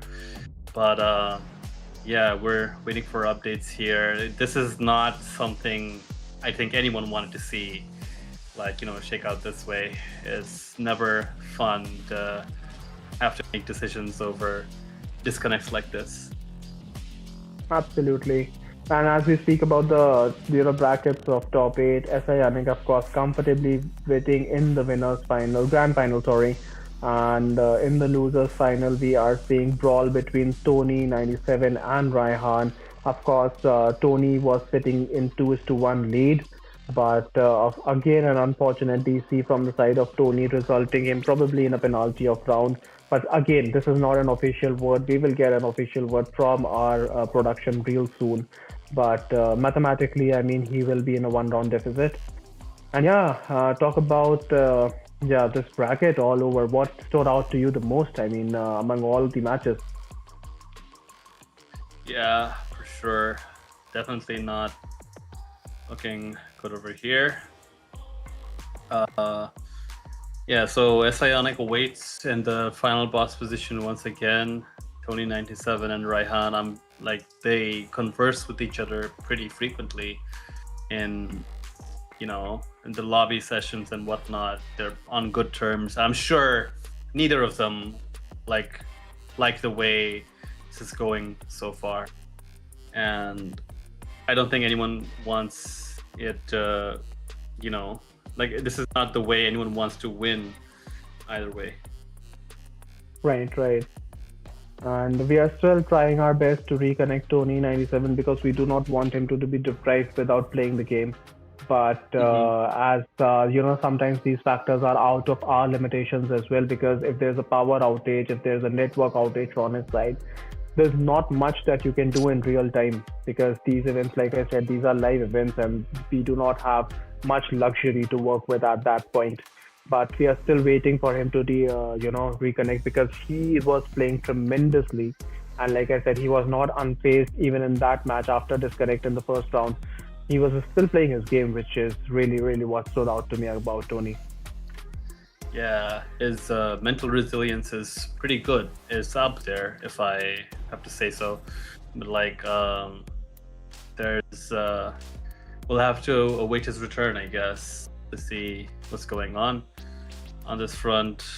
I did see them talk in the lobby about doing restarts to make sure everything's all right and whatnot. They might have to look at alternate solutions like the proper VPN or something to ensure the connection is uninterrupted if we move forward with the game. So yeah, not a good time for this to be happening for sure. Okay, and as we got a word from the production as well, Tony, again, like I mentioned, Tony is having a lot of disconnection problems right now. We are trying relentlessly to get him back online and give him his due opportunity of competing against Raihan that he has very well earned. But unfortunately, for him right now, it's not working out. We are still waiting. We are still trying that he can pull this off. So we will still wait for a few minutes if he can. Otherwise, then we will unfortunately have to give this to Raihan and make that winner's grand prize. Make him into the grand finals. But yeah, it's not something that we want to do. So hopefully we can wait a little bit, few more minutes to get it into the action. Yeah, because like if I'm Raihan right now, like regardless of like what goes on in the next set, right? Like I want to be able to do the run back like fairly, right? I don't want to actually pass through this just because of some sort of luck with some, external factor actually messing up the match. Like I want to, if I'm Raihan right now, I want to do the run back myself and actually win it to actually go on to earn the right to fight Ionic in the grand finals. And it's one of those cases where sometimes things work out a certain way and you're always wondering what would have been the outcome if the set was allowed to run naturally, right? It's just never good to feel that way. Yeah, this reminds me of that Marvel show What If. We are discussing the alternative sequences of different realities. What if Tony 97 connection would have held up? But of course, we are limited to this particular timeline. That is. Yeah. And what a ride it has been, man. Because all these matches, and great sign to see that Tony 97 has finally again made it back to the lobby. This time, hopefully, fingers crossed, his connection will hold up. And I think I will get a soon word from the production what the match situation will be of the rounds specifically. Will there be a round penalty? Okay. So match update, of course, 2-1, of course, Raihan was leading. And in the fourth match, Tony was leading up round 1. And now one round has been given to Raihan as well. So we will be starting with the final round. So if Raihan wins this round. Sorry? Yeah, elimination round, of course, I was emphasizing upon that as well. So for Raihan, for Tony. So let's see. His back is to the wall. He is in the corner, metaphorically. And what just happened? Oh no. Fate is being quite cruel today. Didn't even let it start up. We'll try again. Maybe second time's the charm. Okay, so far so good. Yeah, giving one round away.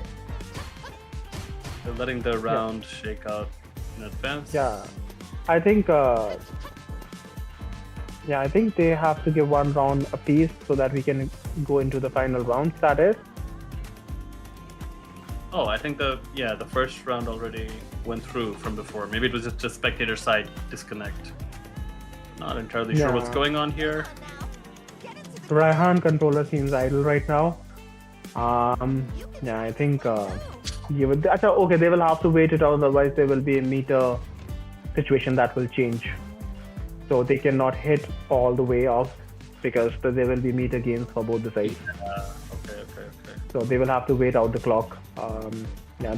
And, yeah, these things remind me of the tournament things back in the day, because all of these things used to creep me out a lot, that, these DCs, and back in the day this used to happen a lot. Nowadays, like I said, Netcode has been much kinder to all the players and all the people in the region. So yeah, 30 more seconds before we begin the action, as we are waiting the clock to run out. But yeah. But Effa, have you ever played competitive, like in Street Fighter? Oh yeah, I have.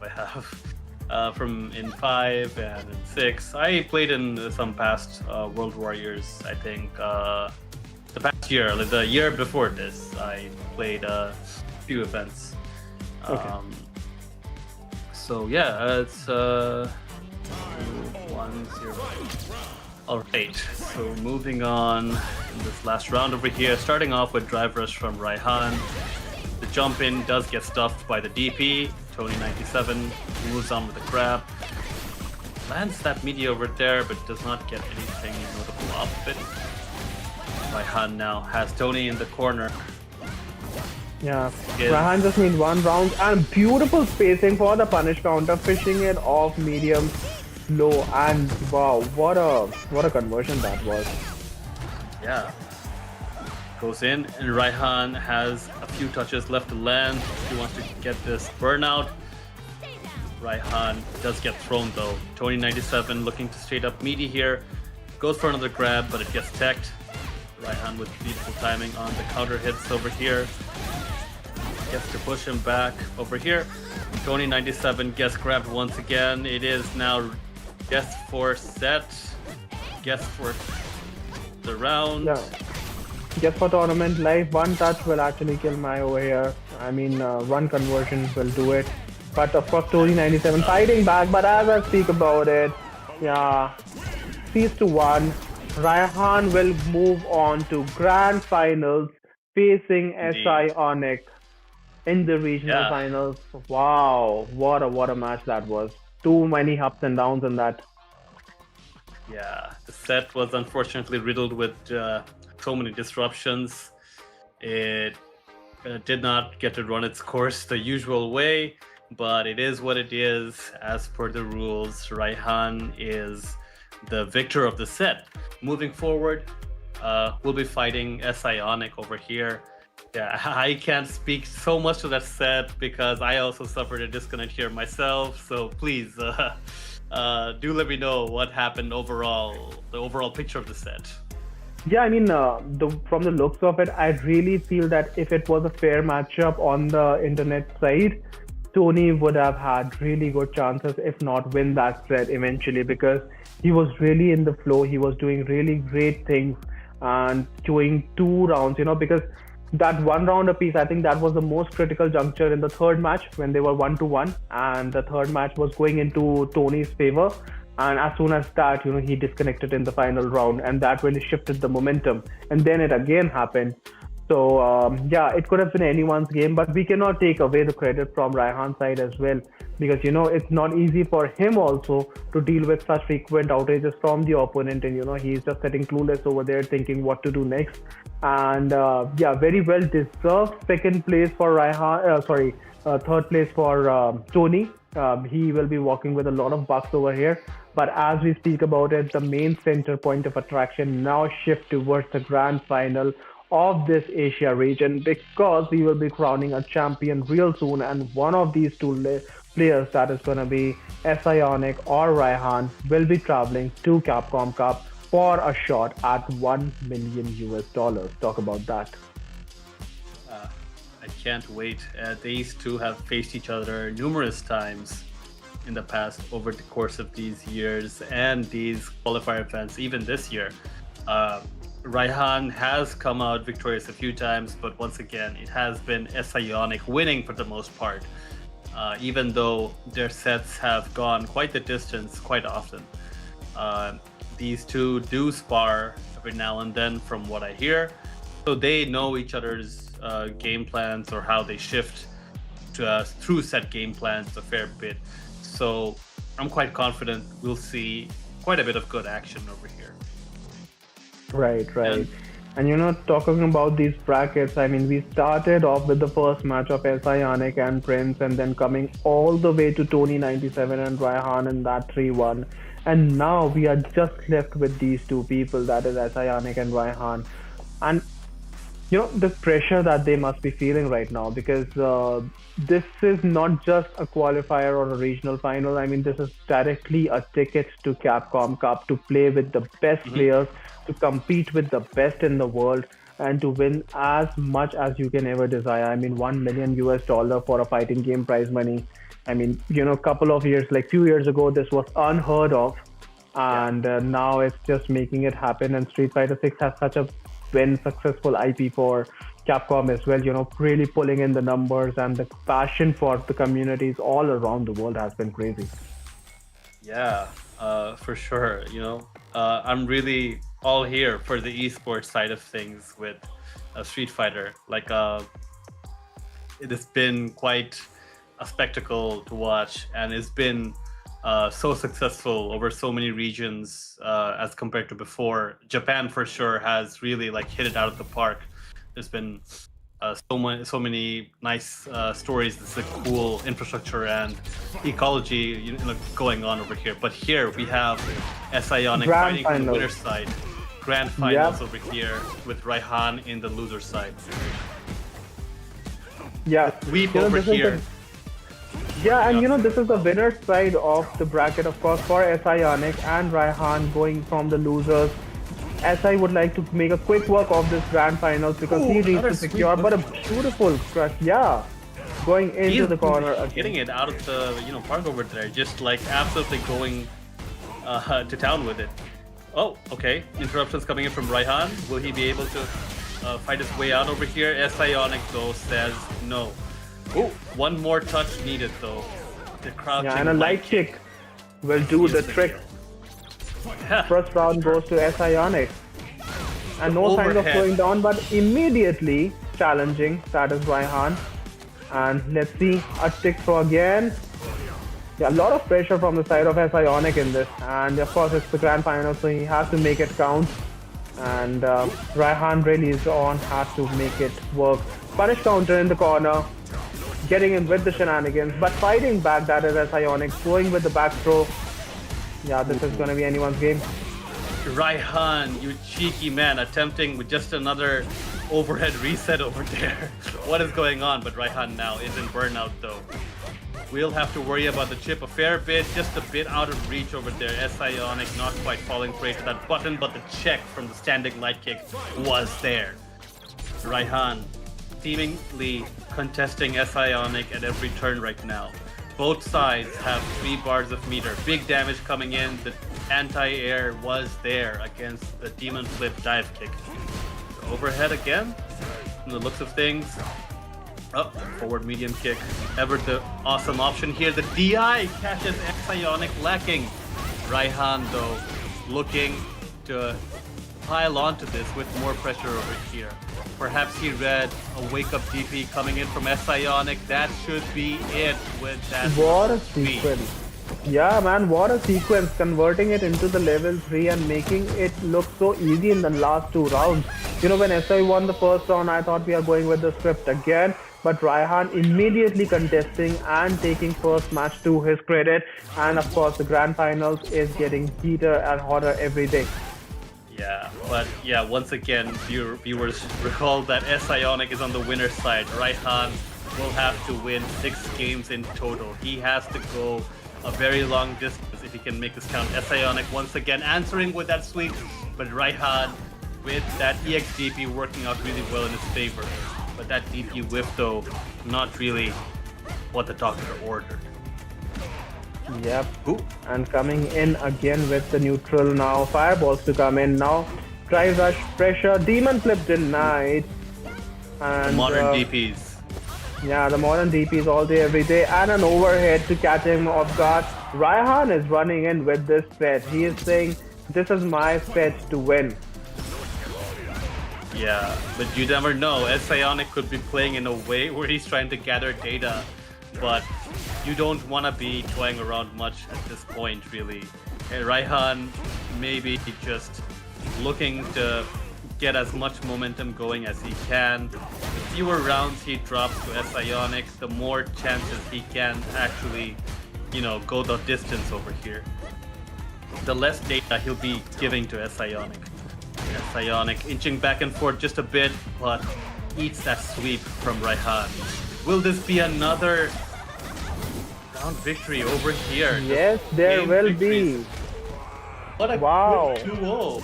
This looks uncharacteristically smooth.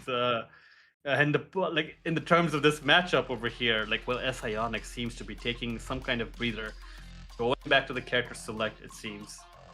Yeah, and 2-0, like you said, uncharacteristic 2-0 because you know we haven't seen SI being contested like that by anyone up until now, and this is what we love to see. The Bison switch. Here we go. I was talking about it earlier. But here, like I think this just might be happening. So yeah, I was thinking Sionic might be more of a Bison player as of late, but here we have it. The switch is coming. Yeah, the switcharoos are there.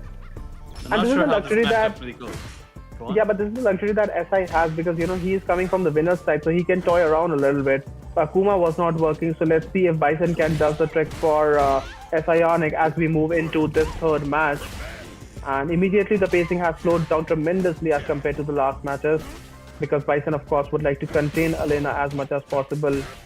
And yeah, slowly dragging her into the corner. Beautiful check over there with her scissor kick, making it the maximum damage out of it.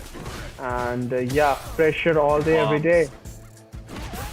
Oh, he interrupts that straight away over there. Sionic with the perfect KO, making a statement with this character switch.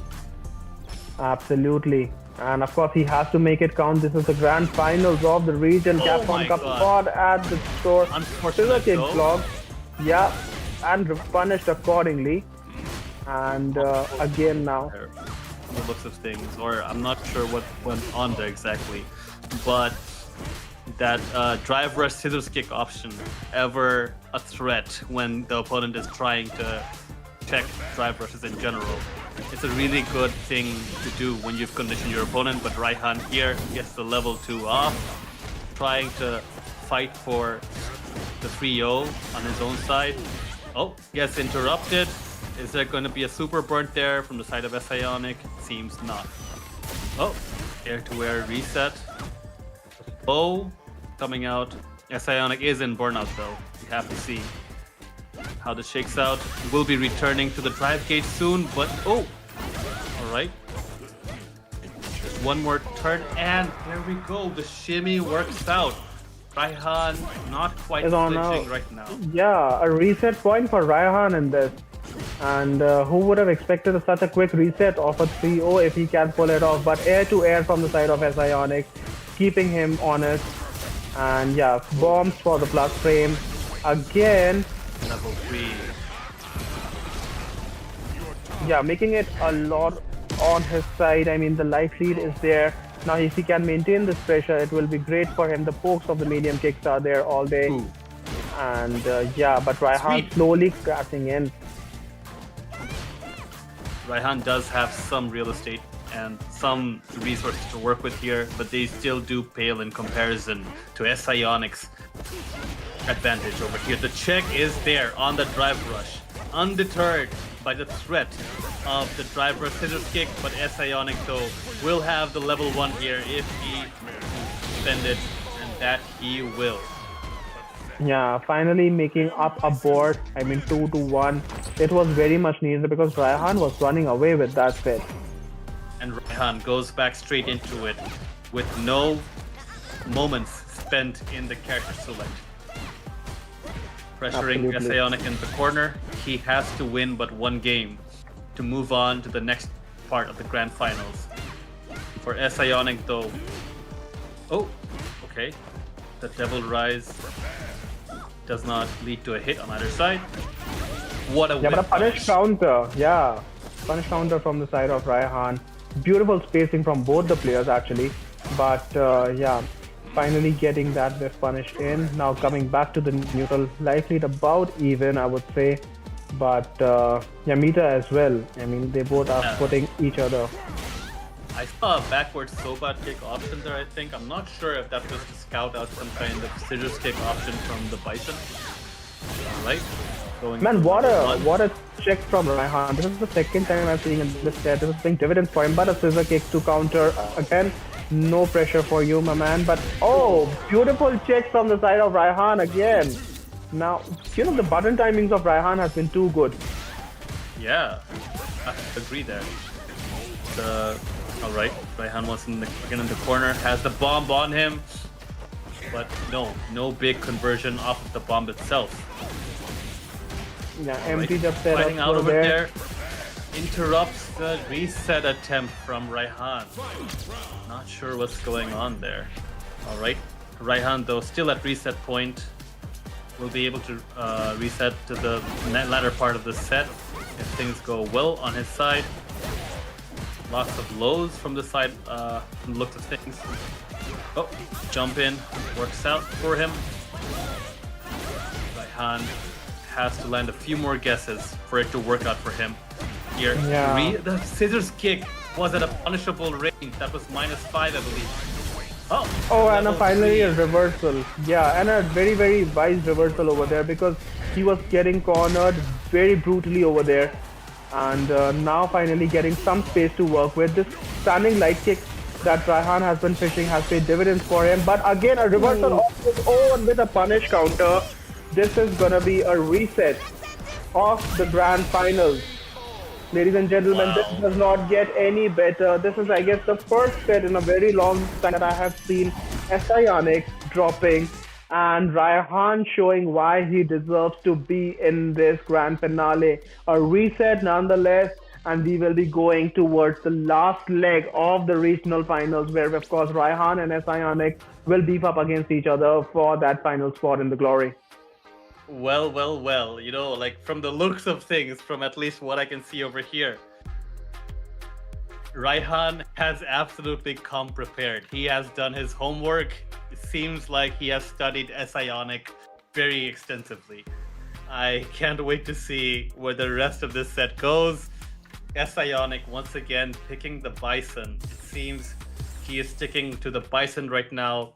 The Akuma did not seem to grant him too many returns, as we can see from the 2-0 Raihan had up in the set. But now, just like that, you know, grand final reset, ladies and gentlemen. Ionic versus Raihan 2025 for Asia South. Here we go. alright, drive rush punish. No. Over here we had trade over there. The trade. Oh, well. The scissors kick did get punished over there. Both sides inching forward a bit. Oh, that was a bit delayed, but I don't think any sort of crosscut attempt was made over there. But Raihan now being stubborn, absolutely choosing to EXGP out over there. Depends what you have conditioned your opponent with. Over here, Raihan though at a drive gauge disadvantage. Ionic pressuring further with that. The bomb has been planted. Yeah, and just like that, you know, a shimmy attempt and a walk back overhead to seal the first round. And first round goes to Ionic. A very hard-fought round, I might add. But again, these button timings from Raihan catching Ionic neutral. Again with the shimmy. The offense of Raihan is just too good right now for Ionic to handle. Guessing correctly every time the overhead lands into a meaty again. Ionic actually walks up and does back grab over there. This guy with the reads was absolutely unwilling to let that, you know, go any further. But here, Ionic will go down. Kick. Yeah, crouching light, standing light kicks to the rescue. I mean, the standing light kicks from Raihan has been just too good. They are paying dividends right now, as I've already reiterated. And yeah, one round apiece in this grand final reset. Can Raihan make the magic happen? The whiff punish was there on the scissors kick. It's gonna be the level 2 right over here. Okay, big knockdown. Raihan gets slided on. Psionic absolutely threatening that full screen slide pressure. Will spend the level 3 and get a big chunk of drive gauge back for himself. Raihan at a health disadvantage over here. Right, at a corner, facing disadvantage as well. He has to fight away, but he's slowly doing it very beautifully, walking and closing, baiting out, not biting in that. And let's see if Raihan can actually push him to the corner. Again, beautiful punish counter. Oh my god, this is just too good from the side of Raihan. Again, catching him with the counter. He has the meter to work it out. Will he spend the bar? Let's see. Yes, he will. And this is gonna be the first match for Raihan. He is taking lead in this grand final reset. He is officially in the lead. Those whiff punishes on the scissors kicks have been beautiful to behold. Well, once again. This whiff punish on the stand medium kick. That is not easy to whiff punish, let me tell you that. The sweep. Absolutely. He is in Psionic's head right now. Will Psionic be able to actually take control of the set once again? This time the scissors kick lands. Raihan is in the corner with a bomb on him. Yeah, I'm patiently waiting.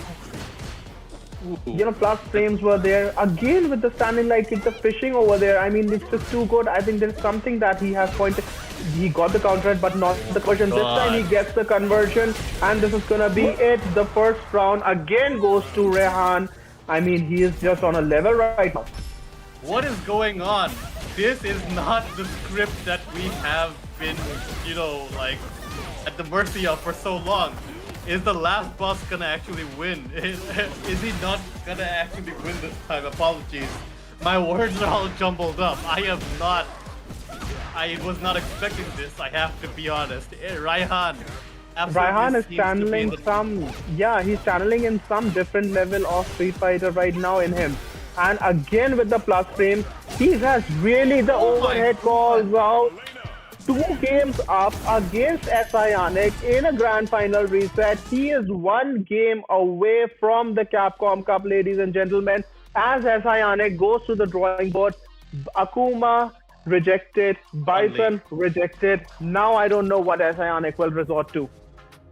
Yeah, he's switching to the Chun-Li from the looks of things. You know, like when he switched to the Bison, he did pick a game. So this could be his chance to actually come back.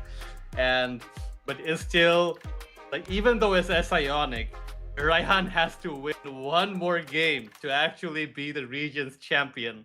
All past failures, all past shortcomings will be forgiven or overlooked or, you know, negated, so to speak.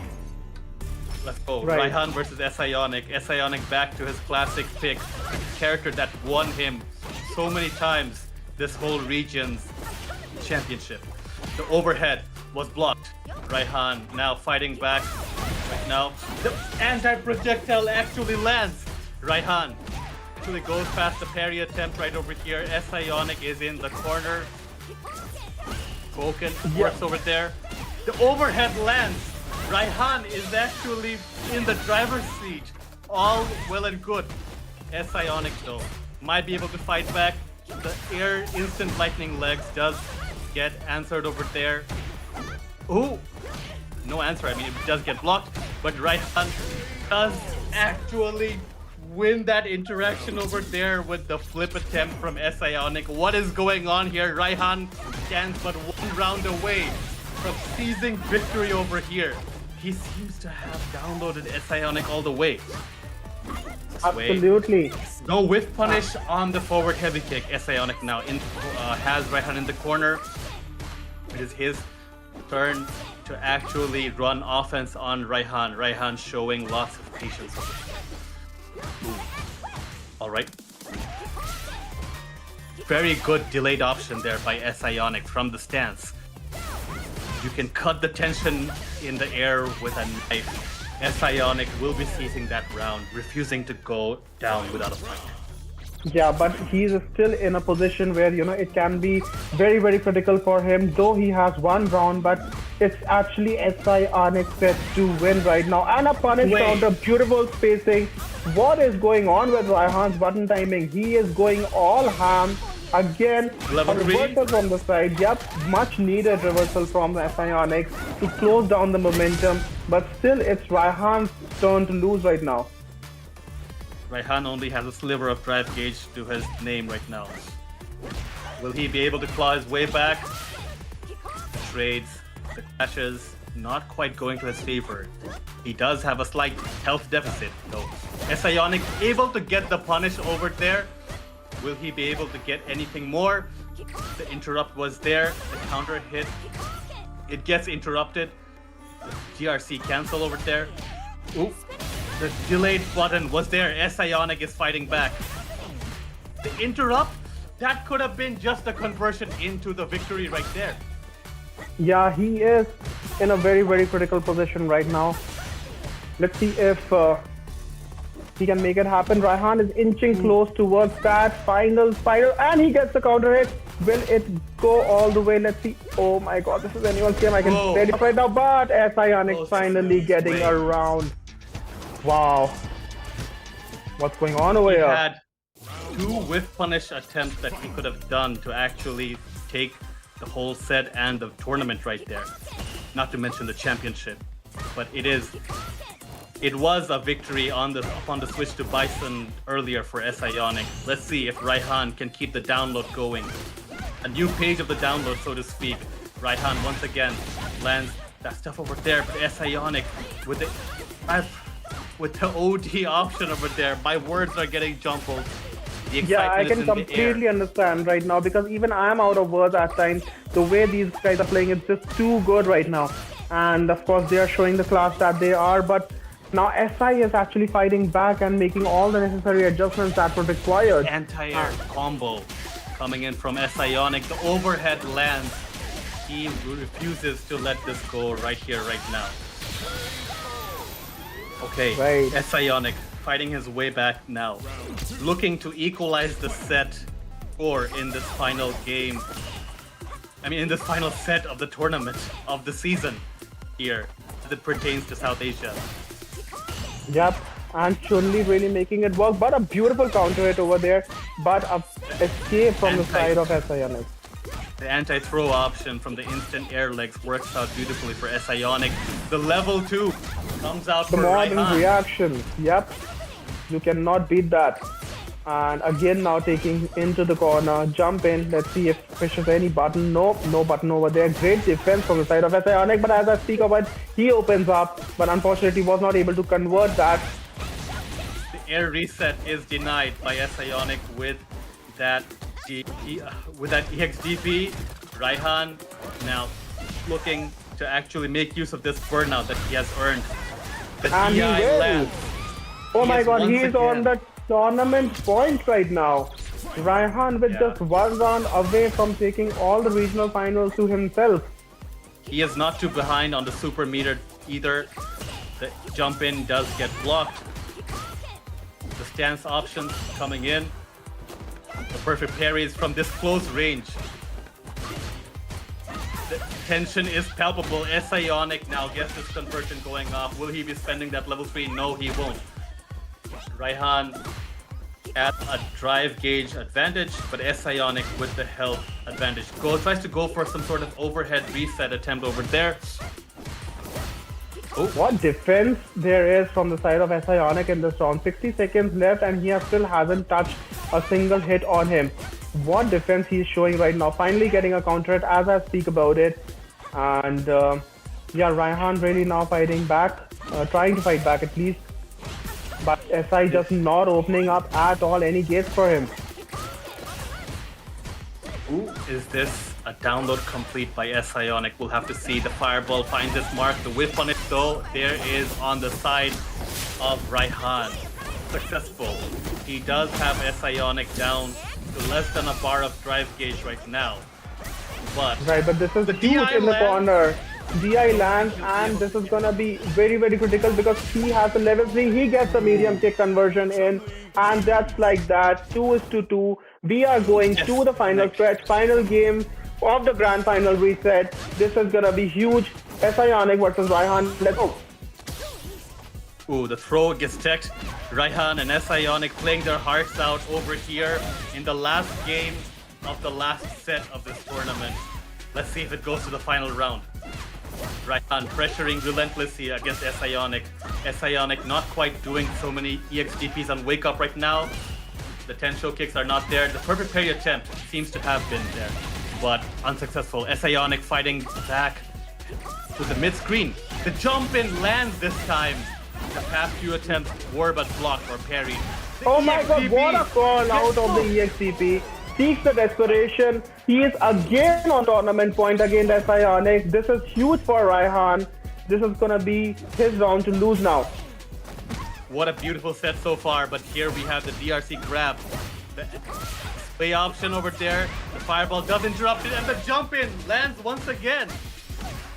Will he oh, hits land over here. A throw once again. He's all over SI. Yeah, he's all over SI right now. And the kind of offense, the poke star has done so much damage, but he's in burnout right now. This is a favorable position for Sionic right now. He can really chip him out. A lot of damage in this. Let's see how he converts. The shimmy works out for him. Sionic reset attempt over there. Yeah, final game, final round, grand final reset. Sionic versus Raihan for the Capcom Cup spot. This does not get any better than this. The jump in works again this time. Will he capitalize any further with meter? Doesn't seem to be it. Sionic has not been anti-airing quite as often. The whiff punish on the sweep, the slide was not there. Yeah, that was very risky, but a punish counter. Oh, beautiful spacing from the side of Raihan, maintaining the corner. SI is locked in right now, and he finally gets a hit. Yeah, this is gonna be a big corner carry if I am not mistaken. What a backdash over there. Could be achieved, but Sionic, is this it? This is gonna be it. Level 3. Will this end right over here? Let's find out. I think this is gonna be it. No. One pixel away. And this is gonna be huge. And Raihan takes it. Oh my god. Your champion. The wow. unthinkable has transpired. How has this come to be? Raihan has prepared to the ends of the earth, it seems. He went to the deep sea. He went to the ends of the earth to find all the hidden secrets of the universe to come out triumphant and actually win over Sionic. This is unprecedented for the region. Sionic has fallen. He made a valiant attempt. He came back with the Chun-Li. He switched to the Bison. He used the Akuma. He went the distance with the attempt to actually win over here. But the comeback was denied by Raihan. Dude, I mean, firstly, I wanna, congratulate Raihan for playing his heart out, because everyone in the region thought that it was Sionic's tournament to lose, and winning 6 games against Sionic in that kind of form, refuting not 1, not 2, but 3 of his characters. Akuma, Bison, Chun-Li, and the way he did it, and the way convincing fashion in which he did it. My god, what really stood out to me was the button timings of Raihan in that set. Like, when we will go back and watch those replays, you can vouch upon that the button timings was impeccable over there. The standing light kick, and as well as the whiff punishes of Raihan, and sometimes the corner pressure sequences was just too good to handle. I mean, I don't think Sionic played well. I think Raihan played exceptionally. The sways were so beautiful, I have to say. He actually shut down the Bison with the, what was most, interesting to see was him. He was just standing at the right space he was just moving back and forth at the right timing to make the scissors kick whiffs. He was able to jump in so many times successfully. Even though Sionic was able to dissuade him from throws a few times, with those instant air leg kicks and whatnot, with those instant air legs, I'm sorry. I'm just so excited off of this. But yeah, congratulations once again to what a journey it was. And as we are on our concluding statements over here in this World Warrior Asia South Regional Finals, we have finally our representative for Capcom Cup. You guys, this is gonna be Raihan from Bangladesh, who will be representing Asia South in the next Capcom Cup. So huge congratulations from all the region, not just from Bangladesh, from India, from Nepal, from Sri Lanka, everywhere. This man has proven his mettle, coming from all the live qualifiers, all the previous qualifiers, make it work, coming from the loser's side and winning it all. This is a treat to watch, and congratulations to Raihan once again. You have played some tremendous Street Fighter, my man. This went the distance, Last game, last round of the last set of the last event, last tournament of this whole season as it relates to World Warrior over here. This was such a treat to watch, you're right. So beautiful. Yeah. Yeah, I'm calling him on right now. Yeah, we will love to have a word Raihan if possible. But let me call him on. Like, I wouldn't be surprised if he's jumping for joy and just completely oblivious to the outside world right now or something. But I am getting him on. While we are waiting for him to join production, can we have a little bit of 2 minutes of break while we are getting him online? Yeah, it'll help us set him on the ninja stuff. Okay. So, yeah. Yeah, so don't go anywhere. We will be coming back with the live interview of the winner of this region. We'll be catch you on the other side.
Right. All so right, we are ladies and joined gentlemen. here. FR, take the stage because it's your compatriot, it's your man. Okay. This is your time to shine. Go ahead. Okay, we are joined here by the champion, Raihan. He actually did it. He took down the last boss of the region, a sparring partner of his, a friend of his as well, but he actually came out triumphant to actually do all the reads. What a game, what a set. Like the reset, the set, like everything about that was just way too exciting. I was on the edge of my seat. How did it feel? I still can't believe it happened. That's all I can say. Because expectations were pretty low when I lost the first one. But yeah, it just kept happening. I kind of just got into a flow state, carried on. That's about it. Yeah. Raihan, I want to talk about that because, you know, when I'm casting your matches and when you will go back and you will watch the VOD, you will see me speaking about it. There were some button timings that were too impeccable at the time. You know, when I was calling it out, it was almost like you are pressing the buttons exactly at the right point where SI was, you know, thinking of pressing, but you're just one frame too early about that. And have you like prepped specifically for SI Yannick because you refuted like 3 characters of his? So what do you think was the most challenging aspect of his all the sets? Like, I think it's not just a SI Yannick thing, to be honest, because actually during this last few days I've been just playing ranked. And throughout that ranked gameplay, and I was watching SFL as well a bit, I noticed some like habits that players generally have, which is like if you counter poke them for some reason, they want to poke you back. right. And Elena is not that good at counter poking because all of her buttons are pretty slow. So my idea was to just press them. Yeah, it's a jab. I'll take the jab damage, but I'll wait to see what they hit me back with. And then I'll whiff punish it. And with Elena's whiff punish damage, it worked out pretty well. Wow. Tapping into the aggregate of all options, it seems. Tapping into the universe. I mean, bro, everything is like 8-7 frames. What am I going to do, right? I don't have a 6 framers to challenge stuff that easily. All right. Quite the show here. So when he was sort of coming back with that Chun-Li, did you have any sort of moments of doubt or did it feel off or anything? The round was pretty much sealed when you did that Hazanshu against me, but for some reason my super didn't come out. So I was a bit tilted in that game afterwards, but then I'm like, you know what? I see what's happening. He's too scared to engage with me in the neutral. He's trying to cover the fireball. And he's playing like Guile, even though it's Chun-Li, too much recovery on the fireball. So I started jumping on him, and clearly he wasn't ready all the time. Yeah, hit him with quite a few of those. It was a sight to behold, you know? Yeah. But you know, what really stood out to me was in your neutral, the standing light kick approach that you were taking and the spacing that you were trying to maintain in the corner. That I think really paid the dividends for you in that set against SI Yannick. Yeah, most of that standing light kick, I actually press it when I'm negative as well. The idea is that people would want to like, either they know I'm hella minus there, they want to walk up, press something, and it's just a way for me to check like if people like if they fall for it basically. And if it hits, of course I get my turn back. I basically steal it. But then I also combined it with the fact that I just annoy you with my light kick until you press a heavy button and then I beat you up for it. That was the whole idea. Getting into your opponent's mind. Yeah, and speaking on that, Raihan, now that the set is over, the regional finals are over, all the qualifiers that you have been through, tell me exactly how you're feeling because you are the one who will be going to the Capcom Cup representing your country, not just your country, the whole region in itself. It's not gonna lie, very exciting to know I'm gonna do that, but at the same time, the stress is kicking in. Like, I can feel now like what SI Yannick has felt like the last 2 times he won. Like now I'm starting to realize that, oh, you know, this was just with my home bros, people from India and Bangladesh. I sit down to play ranked, right? I even run into these guys more often than I run into other players. But now it's like we're talking about the big league, Capcom Cup, and players over there, of course they have a huge high caliber of skill over there. And yeah, and you know, our region is pretty small and I don't want to just go there and get washed up, right? Like at least something. I gotta send some kind of a message there. Basically that's the whole idea. Oh, Right. I think your right. camera just went out. But yeah, honestly, we can't wait to see what you do. I'm sure everyone's gonna help you prepare in their own way. Right. It's actually insane to see you go the whole distance and actually win through a reset, like 2 sets back to back. You went to the whole mile, through all of those disconnects earlier. It must have been exhausting, right? That was pretty disappointing, to be honest. What happened with Tony, because I felt like he kind of did one up me in the second game. It should have not gone to me, but yeah, it was unfortunate. We even used the same ISP, so I don't know what to say about it. Wow. Well, Yeah, but it seemed like, the universe was piling on down upon you at that time, because even when I was casting about that match, I was thinking, Tony is playing a little tad bit in the third match better, but then again, the frequent disconnect. But props to you as well, because it's not easy to actually, get used to these breaks, because you are in a flow state at times. And then all of these interruptions keep on happening and just keeps messing on your head. And now that you know that there's a grand final also awaits you, so you also made the necessary adjustments at that time. Hard luck for Tony, but of course, like I said, fortune favors the brave, and you were on the right spot at the right time today. Yeah, I guess so. I'll take whatever I can get, I guess.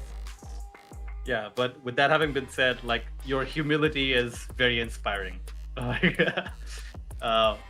very proud to know you. It was not just this DQ that happened. Even that one qualifier I won, like Sionic was gatekeeping me, and he also DQ'd. So maybe results would have been different if he was still gatekeeping me. Yeah, sometimes what goes around comes around, right? It's basically like that. All right. I think I'll be the first Elena to qualify. Yeah. Very Modern excited to see what well. you do. Modern. Oh, Yeah. people are so gonna hate that this happened. Yeah, man, but congratulations once again on your grand victory. I mean, coming from all the qualifiers and now making it to the grand finals, of course, the regional finals, taking your demon out in that process. Like you said, he was gatekeeping you, but of course, you came on top and very well deserved over that. We as a collective region are really happy for you, and we would love to get you prepared for that Capcom Cup, of course. So congratulations once again, and we will love to see more Street Fighter action coming from you in the coming time soon. I mean, yeah, we did take out the demon, but that demon is gonna be my training partner for the next few coming months. Hopefully, he trains me well. Okay, do you have any closing remarks or something you'd want to let people know? Anything of that nature? Not much, but shoutouts to Capcom for actually including our region. I think that's this whole thing happened because of Capcom, and the fact that India, Bangladesh, Sri Lanka. I wish more players from those countries would also join, but the fact that our region is considered and we're given our own World Warrior, it's a huge thing for us. And I'm thankful for Capcom for providing this opportunity. Lovely. So on that note, both the Indian and Bangladesh FGCs. Not possible. Like Capcom would have not selected us if these guys didn't exist to begin with. Right. Well, you also have a cool $2,000 to enjoy now. I think that can't be, nothing over theirs as well. So yeah, really, it's been really fun to see your journey. That's okay, bro. We're in the same FGC. I'm gonna use that to throw a party, right? Oh yeah. Okay, yeah. I've been looking forward to it now that you've mentioned it. So, Yep. All right, man. It's been amazing. Right. All right, Yes. you have an amazing one, Raihan. Thank you so much for joining in, and congratulations once again. You have a blast away, have a party, have all the, you have earned all the rights to celebrate right now. But on that note, I think we should also call this stream off, because we have so much action packed right now, and we have finally a new rising star coming in from our region. That is Raihan for you. That is going to be the winner of this finals. All right. Good night, everyone. All right, see you on the other side. Thank you all for tuning in. It was World Warrior that you were seeing. This is Dark Lord. This is alongside me, Efron. We will be joining you hopefully next year again with some actions, and we will see you all in the Capcom Cup. Stay tuned, everyone. Stay blessed. Have a good one. Bye-bye. Thank you for watching. Bye.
Bescheid getan. Ich tanz auf der Party, doch eigentlich würde ich gern heimfahren. Himmel hoch, jauchten, für Tode betrübt.